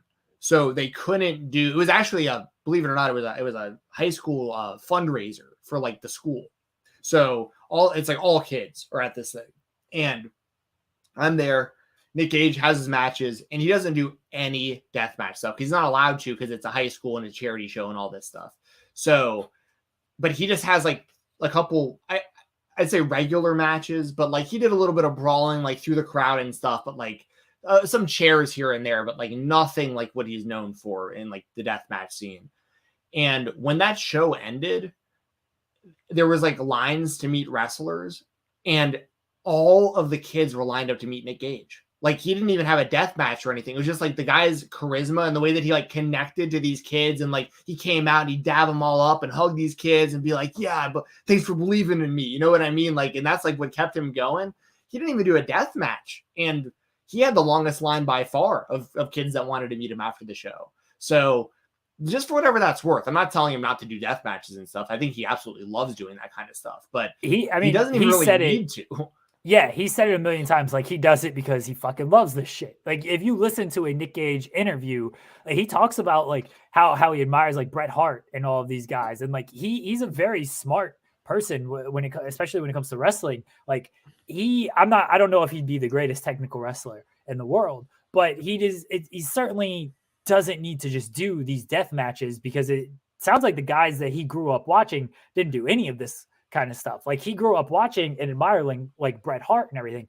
He does it literally because he fucking loves this shit. Like, bless the man. That's why we love him. But yeah, he's a very, very smart dude. And yeah, his charisma is just absolutely off the charts, to where the way he connects with the crowd, like there's a reason for it. Like you said, he daps up everybody. He wants to give everybody a hug. Doesn't matter the age or anything like that. He is like, like you said, thanks for believing in me. Like, I'm here because of you, and things like that. Like, they love Nick Gage, man. And Joe Pearl says in the chat, I had kids running up to Gage after GCW emo fight, where he cut a promo and played emo music, no match. They love him, and he took time for them, back. And again, that's what he does. Like, he wants to meet and greet every single person, and that's why people do love him. But when you do all those death matches and stuff, that is just personal time that you got to give your body a break from a lot of that stuff. And I hope the GCW contract, while he will still do this at the shows that he appears at, maybe he just doesn't have to appear as many shows, so he can just go to the spa. Let Nick Gage take a nap, man. Nick Gage just wants to nap. Yeah, like Nakamura just wants to surf. Nick Gage just wants to nap. And I think, honestly, that, and this is the last thing I'll say about it. And I know we got to get to our creator spotlight here in a second, but one thing that I think is underrated, or people might not quite understand about Nick Gage and why he is so loved by so many of his really loyal fans, is a lot of it is he's so open about his own life, that fans feel comfortable going up to him and confiding in him what they're going through. And that's what's so powerful, and why he's such an important piece, not just to wrestling, but especially to GCW, because you can tell, like, when people are going up and, he's trying to make his way to the ring, people are going up and hugging him and like saying stuff into his ear a lot of the time. And I know from being there live, it's people going up there and being like, I've even told him before, like, because I know his mom, I think she passed away from breast cancer, if I remember correctly. And like, so did my mom. And it's like, well, I've talked to him very briefly before and be like, man, I've been through that. Like, it is cool to see you like representing for people that have been through this kind of stuff, and people who have had, rough pasts and stuff. I see it all the time. People going up to them and just telling them in the few seconds they have, just being like, man, thank you for being out here and doing what you're doing. Cause like, I went through this kind of stuff too. And like, to see you overcome it, like, it makes me think that I can overcome it, like, and that's why it not only is Gage such an important piece because of his deathmatch wrestling and because of just how over he is and stuff. It's like that connection. He has a better connection to the crowd than maybe anyone I've ever seen, from just like a pure standpoint, like not just like because you think he's a cool wrestler, on like a personal level. I don't know if I've ever seen. If you go to a show where Nick Gage comes out and his theme song hits, like the entire mood of everything completely changes. I mean, it's like the king has. I mean, he's literally called the King Nick Gage. I mean, like he shows up and it's all about him, and it's a pretty cool thing. It's a pretty rare thing. And I think that partnership with him and GCW it's perfect. And Brett's the perfect guy to be kind of, in charge of what's going on here with him too. I think they both have just a really unique relationship, and they work really well together. So I'm glad they figured this out. Kai said, Winnie Chu, give Nick Gage a pillow, please. Thank you. David Arquette sent him a mattress to use footage for the documentary. So he's got a king-size mattress from David Arquette. I imagine it's a good mattress. I don't know. I assume Arquette's still getting like screen money. Yeah, all that stuff. 8-legged freaks money. Yeah. And I'll say this has nothing to do with anything, but Kai brought it up in the chat. I have watched a little bit of NXT 2.0 lately. And Wendy Chu is by far my favorite thing on the show. Like, tremendous. What a tremendous fucking character. Dude, she is me. Like, she sleeps all day and then goes to the arcade when she's not wrestling. Like, that's her gimmick. I was like, this is incredible.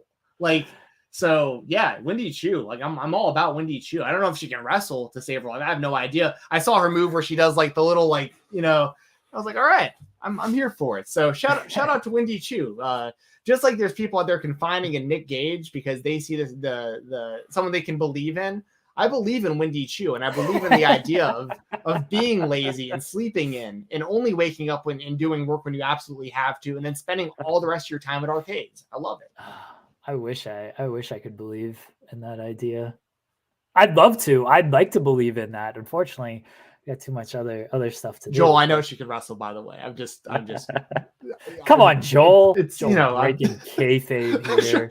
I'm trying to just bring some entertainment here, right? Jesus, Joel Pearl, ruining everything as usual. That's what Joel does. Guys, we're gonna get to our creator spotlight. We got Kieran from Wrestle In. We talk about a lot of New Japan Pro Wrestling, his dealings with New Japan and posting GIFs and how they hit him with some copyrights there. How Wrestle In started. We give a shout out to the GOAT Molly Bell on the during the interview, and his New Japan podcast, Noob Japan, and different interviews that he's done. So we're gonna get to that in just a moment. We recorded this on Tuesday. I have to pull this up. This is always the most aggravating part, is like trying to pull this thing up so it doesn't seem as smooth as it probably should be. Y'all are gonna watch me grow my beard back immediately. I say you'll see a different Stephen Jensen. All right, everybody, here we go. Kieran from Wrestle In our creator spotlight. Welcome back, everyone, to the spotlight. It is time for our creator spotlight, and with us from Wrestle In, Kieran RH. Kieran, how you doing, buddy? I'm doing great. I'm very excited to be here. Thanks for having me on. We appreciate you joining us, man. I was telling you off air, I'm a big fan of your work. I love the interviews that you do. I always try to make it a priority to listen when you drop them, get some articles. I love what you guys are doing at Wrestle In with not the news stuff. You just putting out opinions, and then you've got the New Japan podcast as well. But tell everybody kind of what you're doing in the wrestling media space here. Yeah, I mean, there's so many guys that are so good at the news content. Obviously, yourself being at the top of the food chain. So I knew so many talented people within wrestling that were good writers, good talkers. They had great opinions, and it was just really creating a space where they could share those opinions. I don't want to start listing names because I'll inevitably forget someone that I work with. But it's just such a diverse group of people with such a varied wrestling opinions. They watch so much different wrestling that I just wanted to provide a platform for them to get their stuff out there. No, where did you find those people that you brought on to do wrestling with you? So we were part of a website before, and things kind of went south. I won't point any fingers or mention any names, but some of us knew we had a good thing going, and we all got on very well. And it's kind of like, okay, we want to keep this momentum going. And I kind of just took the reins and said, okay, let me try see if I can create a website. How difficult can it be? And it was obviously a lot more difficult than I figured. And then the team just grew slowly and slowly. Like, some people reached out to me because they followed me for things like gifts and stuff like that. And then it was, you've got people like Ryan Dilbert, who's been part of the wrestling community for so long, and he's such a talented writer and he knows so many people. And it just kind of barrel rolled from there, and the just kept on getting bigger, and more people wanted to join. I mean, you've got the GOAT Molly Bell, who has written for wrestling. I mean, people who don't know about the stuff that went down elsewhere, I was really happy that Molly was able to just find a home with you guys, and now find a home on Fightful, and now Wrestle Talk. As far as I do want to ask about the name Wrestle In, because I love it for two reasons. One, it is Wrestle In, as in like a bar and a tavern, and then Wrestle In, like wrestling, but no G. So how did you come up with that name? It's literally, I was sitting here like, you've got Wrestle Zone, you've got Wrestle. There's just so many things that start Wrestle. I was like, okay, we need something that obviously makes us sound wrestling. And then it was just putting words at the end, and I was like, wrestling, wrestling something, wrestling this, wrestling that. And I was like, wrestling. And I think I was saying wrestling so much that it stopped sounding like a word. And then I said wrestling. And it's funny you mentioned Molly, because she was integral to the building of wrestling. She was the first person I was bouncing ideas off of, and she loved the name. And then I put it to a few other people, and they liked it as well. So we just stuck with it. That's awesome. Yeah, Molly's great. It's really cool that she's getting work all over the place. How long have you watched wrestling? To get into it to where you want to cover it like this? So probably from out of the womb. I've got an older brother by 5 years. So, I grew up watching what he wanted to watch, and he wanted to watch at the time WWF in the Attitude Era. So I watched WWF in the Attitude Era. But then, like, you know, in my later years, as I started to dive into it more, I discovered New Japan and fell in love with that, and then discovered this whole other world of wrestling that I didn't know existed outside of America. And then, you know, it just became, it was a hobby, obviously, just watching wrestling. Then I started getting involved in the community on Twitter and things. I learned how to do GIFs, and then I realized, you know, I've always enjoyed writing as well. So I started off as just writing features for whoever I could. And then it just kind of went on from there. And then, you know, it's an excuse to express my love for wrestling at the end of the day. You're big when it comes to the New Japan. A lot of your interviews have been New Japan stars. You've got the Noob Japan podcast, and you mentioned GIFs. I imagine you've dealt with New Japan there in some instances. What has drawn you to just New Japan in general? I think so. My first experience was I was in an independent show, and Shinsuke Nakamura was there. It was Rev Pro, and Shinsuke Nakamura was there, and I'd never heard of New Japan before. And he had this aura about him that just instantly drew me in. You know, he makes his entrance in his red leather jacket. He's kicking his feet. He's got the awesome entrance music at the time. And I kind of just fell in love with it from there. And then the thing that stuck with me was just how obviously different it is from the American production in terms of, you know, my favorite wrestler is Shibata. And obviously his whole gimmick is that he's pretty legit. And if he's going to hit you, he's going to hit you. And I saw his match with Ishii at Wrestle Kingdom 9 or 10. And it was very much, okay, I'm going to, like, one of them would sit down, the other one would kick them in the back, then they'd switch positions. It was just, let's see who's the bigger badass. And I'd never seen anything like that before. So I fell in love with it, and then, you know, discovered Noah and discovered old school, all Japan. And it's just this very real, hard-hitting stuff. And I'm like, it's really what gets me in wrestling, as opposed to, I love all the wrestling, but I'm more of a stiff guy. That sounds so wrong. I enjoy the stiffer wrestling more than, say, the high-flying aspects and things like that.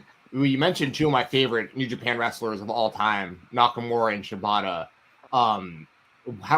What's your feelings been since Shibata has come back? He's like testing the waters. Like, it looks like he's going to make a full-on return, but he's kind of like easing his way back into it.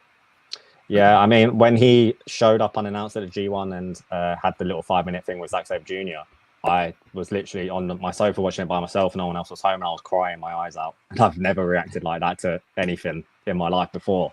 So it's just like a dream come true. Like, it's amazing that it's happening. Like, he should never be even teaching wrestling. Like, he's lucky to be alive, obviously, let alone 5 years later to come back and have a wrestling match. So of course I'm concerned as a fan that loves him so much of what he can and can't do, but nobody knows it better than himself. So at the end of the day, I'm just going to enjoy it whilst I can, the fact that he is back and that he is somehow miraculously wrestling again.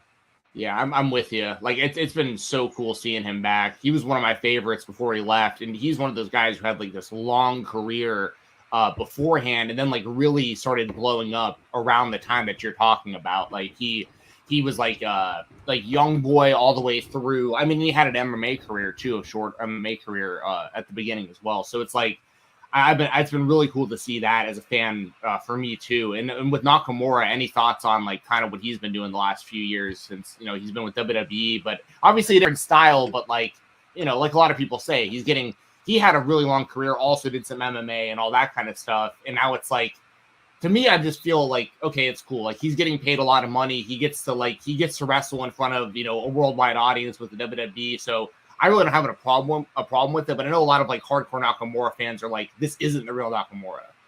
Yeah, no, I think I'd agree with you, everything 100% you just said. Admit I don't watch WWE at all. I think the last I flew over to Orlando for WrestleMania 33, and I think that was kind of my last hurrah. I don't really think I've watched him much since. So I couldn't tell you what Nakamura is doing or has done since. But yeah, no, I agree. I love Nakamura. He was a different animal in New Japan compared to when I was watching him in WWE. But yeah, I agree. Like, good on him. You know, make his money. He said multiple times that he's probably going to go back to Japan at some point. I think he wants to finish his career in New Japan.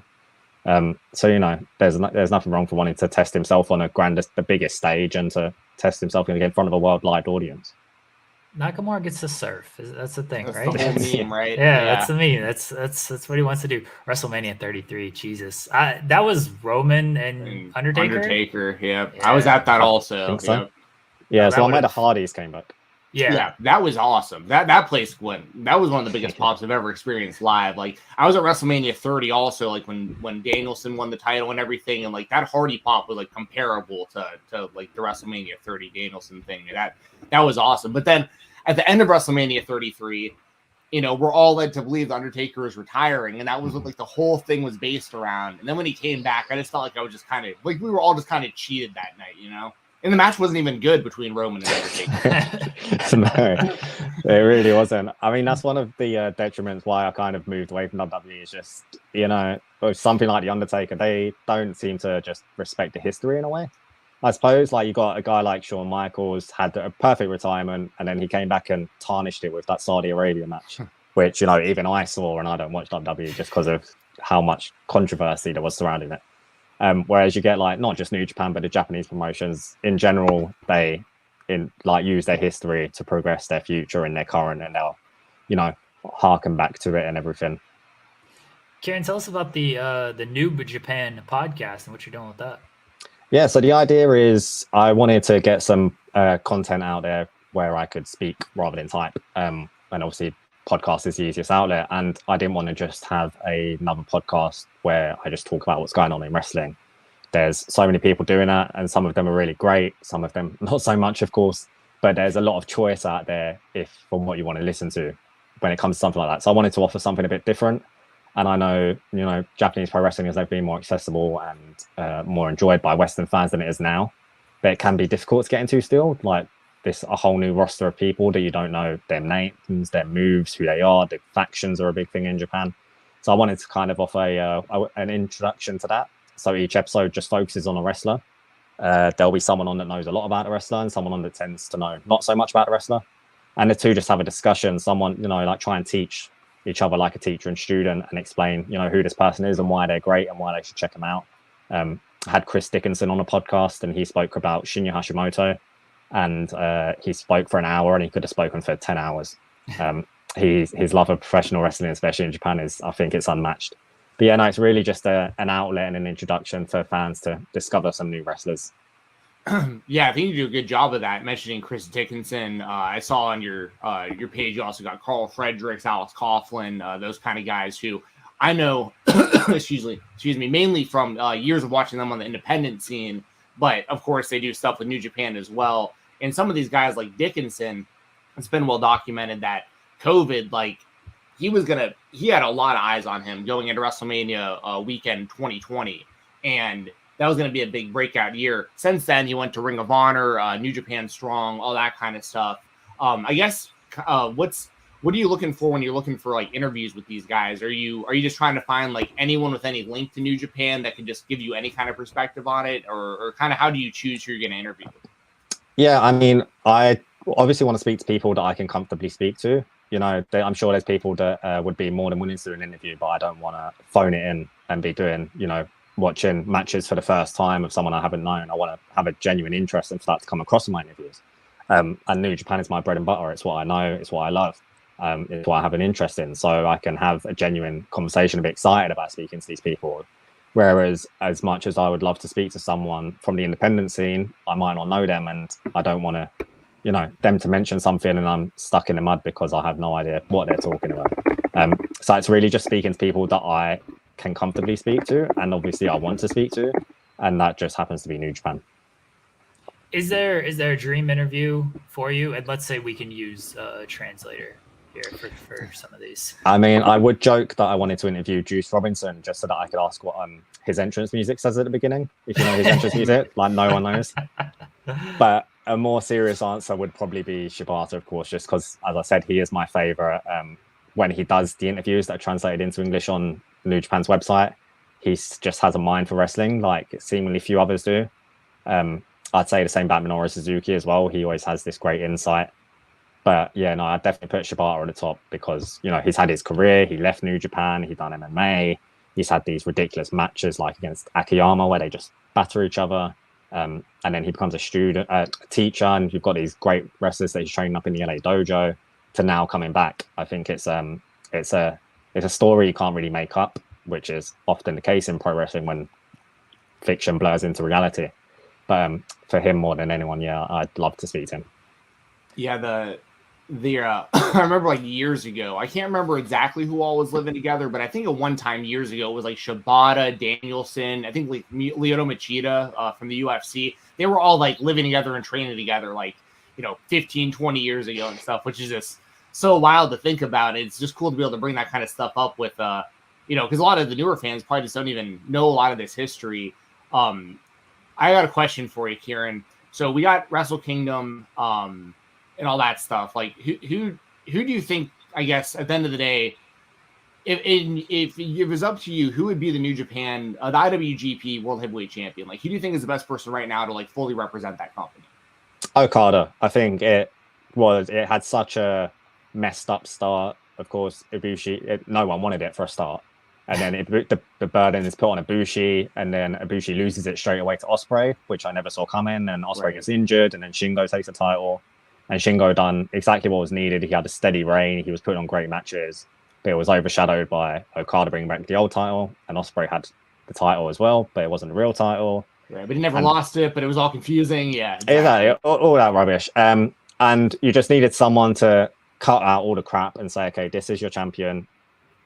You've got this one person. That's it. Job done. And considering who Okada is and everything, there's no one better for him than that. You could argue, Tanahashi maybe, but just in terms of, Okada is clearly the face of New Japan and has been and will be for a long time now, whereas Tanahashi's obviously kind of had his time in the sun, and whilst I'm sure he'll be up there again, he's obviously on the downward trend now. Kieran, say something nice about Evil. That's tough, isn't it? He might be the least popular New Japan champion ever. Like nobody seemed to be down for that title. I myself included, especially when for all these years it was like, if anyone is going to break out from these guys, it's going to be Sonata. And then they went with Evil first, and everyone was like, wait a second, why are they doing this? Oh God, it is just horrendous, isn't it? The thing is, he can the match with Ishii at Wrestle Kingdom, it starts off fine, it's back and forth and everything, and then it's just Dick Togo will jump in, and then Yujiro will jump in, and then Show will jump in, and the referee takes a bump, and then the referee takes another bump, and then the title, it's just non-stop, and it's not the fun kind either, when a company goes all in on it, and there's just loads of interference, and everyone saves each other and stuff. That can be great fun, but it's never fun with Evil in the House of Torture. It's awful. I mean, I know the pandemic didn't help New Japan, but man, when they put that title on Evil, it just interest got killed for a lot of people, myself included. My last one here for you. Your interviews are called A Drink at the End. Do you encourage your guests to drink before or during the interview? I always want to, but I never want to be say whoever like to Alex Coughlin, be okay, so for this interview, can you please be sat there with a bottle of beer or something like that? I don't want to impose that on them. I think ideally, I've got Rev Pro as my local independent promotion, so hopefully eventually I can do something in person and I can buy the drink for them, which will be a lot less awkward than me saying, okay, can you go spend £5 and get yourself a bottle of beer for this interview, please?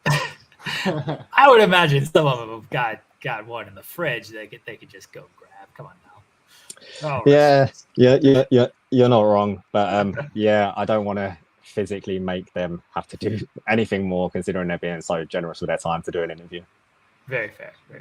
I just wanted to point out real quick, the biggest disappointment for me about the whole Ishii and Evil thing was the fact that was what Ishii had for Wrestle Kingdom. I was like, because that dude deserves so much better. Tomohiro Ishii is one of my favorites. So that was a bummer.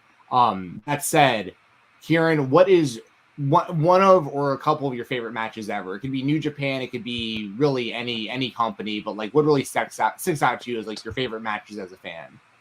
One of them. So I've been lucky enough to have gone Japan 4 times, and the first time I went was for the G125. And the final night of A Block was Tanahashi versus AJ Styles, and the winner would go on to the finals. And I think both of them have said they think of it as one of, if not their best match.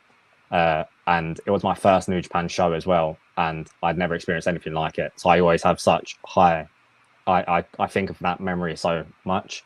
And hold it in such high regard. But in terms of just something I've not been there for in person, it's probably I love Yoshihiro Takayama versus Kenta. I couldn't tell you the date or year or anything, but basically Kenta is in his prime being a little dickhead, just winding up the veterans, being as much of a prick as he can.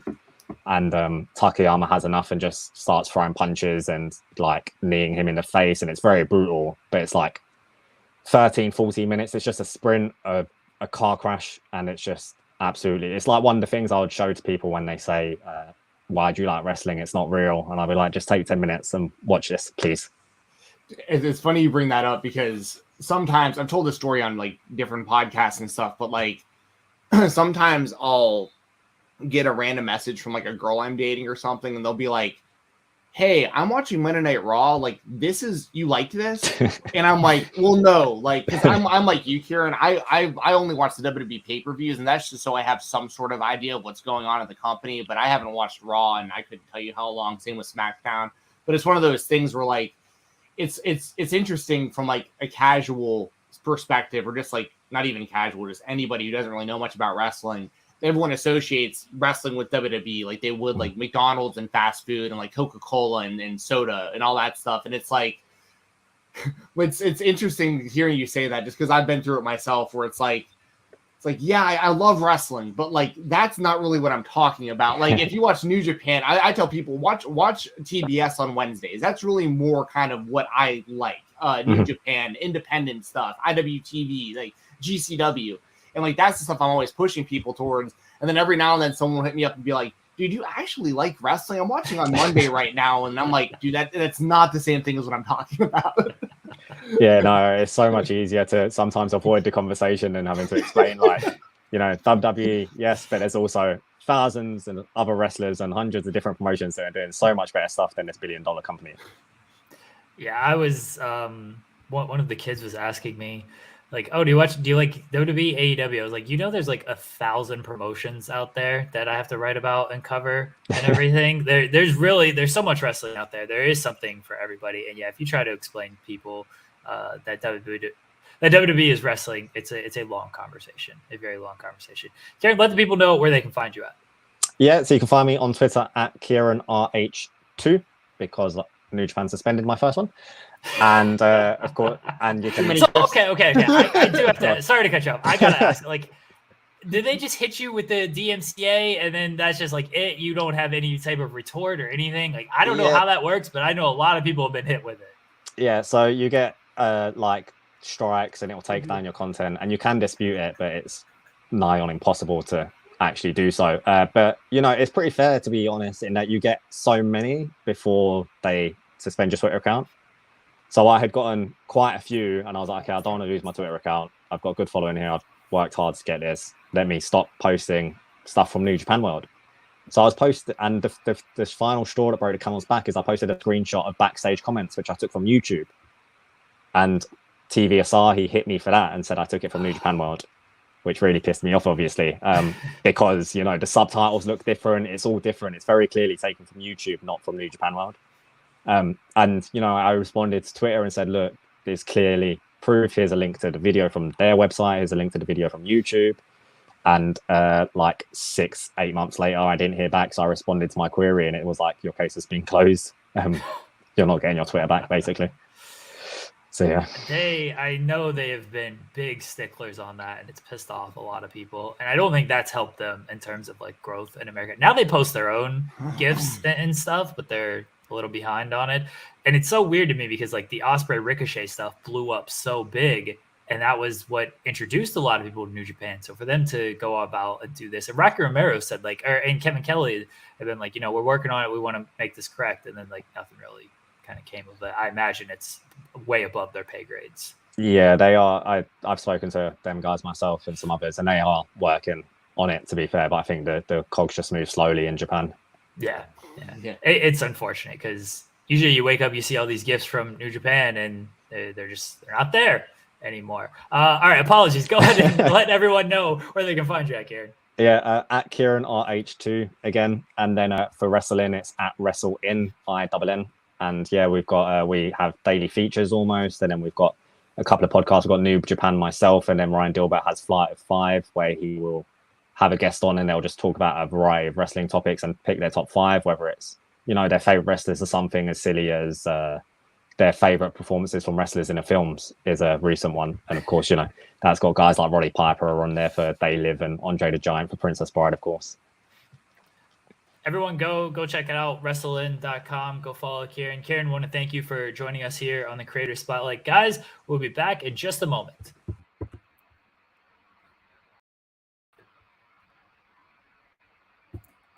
We're back, everybody. We're here. Get this off screen. There we go. Jensen. Yep. You look like you're bald now. How crazy is that? I know I tied my hair up. It's amazing how much warmer you get when your hair is covering. Or anyways, but now you're seeing the light coming through. I try to get it dark in here for the payoff on whatever you're trying to do here to close the show off. Well, what I'm trying to do is, so apparently right now on youtube.com/Fightful, or not right now, but in 4 minutes, there's a cat cast. I don't know what this is. It is Jimmy Van and Sean Ross Sapp doing something with cats. And so I asked you if you had a cat and you have a glow-in-the-dark cat that you were going to try to make glow in the dark for us. Yeah, sure. So I have this little, I don't know. So it's not on. Now it's on. Now it's just start changing colors. But you can't really tell because it's too dark. Look, there's so much. I have my blinds closed and there's too much light. But anyway, this is the closest cat-related thing that I have. This is it. I don't have. You can see it kind of changing colors there. It's kind of. You can see it. Yeah, you can see it changing colors right there. Jeremy, guess where I got this? I'm assuming Dave & Buster's. Hell yeah. There you go. I have my pal Lygia here. Let's say hi to Lygia. She will not be on the cat cast, but she's here on our show. I invited Sean Ross Sapp with his cat to do a Rick Rude appearance and be on this show and the cat cast here in a second, but he's a coward and his cat will not be appearing on this show. The booking fee was also kind of high, so things just didn't work out. But everyone stay tuned for the cat cast after this. All right, Jensen, let the people know where they can find you. The next time y'all can see me is later today, twitch.tv/Fightful Gaming, me and Joel Pearl. I'm assuming we're playing Mario Kart today again. So it's always Mario Kart. You act like it's something different. Well, now that I've got a capture card, I'm glad that I can display my Mario Kart. But I do have it set up for my Sega Dreamcast now too, so I can start diving in on. I got Power Stone and Power Stone 2. I got that old WWF Royal Rumble game and stuff. So nice. Yeah. So yeah, I got Marvel vs. Capcom 2. I got some really good games for that. I'm really happy that I've got that up and running. But anyways, that'll be later today. Me and Joel will both have our screens up so you can watch both of our gameplay. If you have a Nintendo Switch, you can jump in and play Mario Kart with us. We put out a code in the chat and you can join in and play our tournaments with us. It's a lot of fun. I just saw this stuff about how they're going to be adding 48 new courses to this game over the next handful of months. But wow. I think it costs a little bit of money, but you're basically getting a whole second game out of it. So that's pretty cool. I see some Power Stone love in the chat. My favorite fighting games ever are Power Stone and Power Stone 2. So I'm glad there's some people in here who know what I'm talking about. But yeah, that'll be later today. Twitch.tv/Fightful Gaming. That'll be at 7 p.m. Eastern time. And we usually go till about 8:30 or so. This weekend, Saturday night, we have UFC 271. That is Israel Adesanya versus Robert Whittaker for the middleweight championship in the main event. I'll be there for Fightful Fight Night. It'll be me, Romeo, Rob Wilkins, Sean Ross Sapp's usually there for the main event. So we'll be watching that. We'll be watching the main event. And I think we're going to do the co-main too. There's a lot of interest for Derek Lewis in his hometown of Houston, Texas, taking on Tai Tuivasa. That should be a really fun heavyweight matchup. So expect us to be live for the co-main event and the main event for UFC 271 Fightful Fight Night. That'll be youtube.com/Fightful. And then on Sunday, I got the Fightful Select Weekender podcast. That is every weekend, every Sunday, talking independent pro wrestling. So check that out as a part of the $5 tier on FightfulSelect.com. I'll be covering a whole bunch of stuff.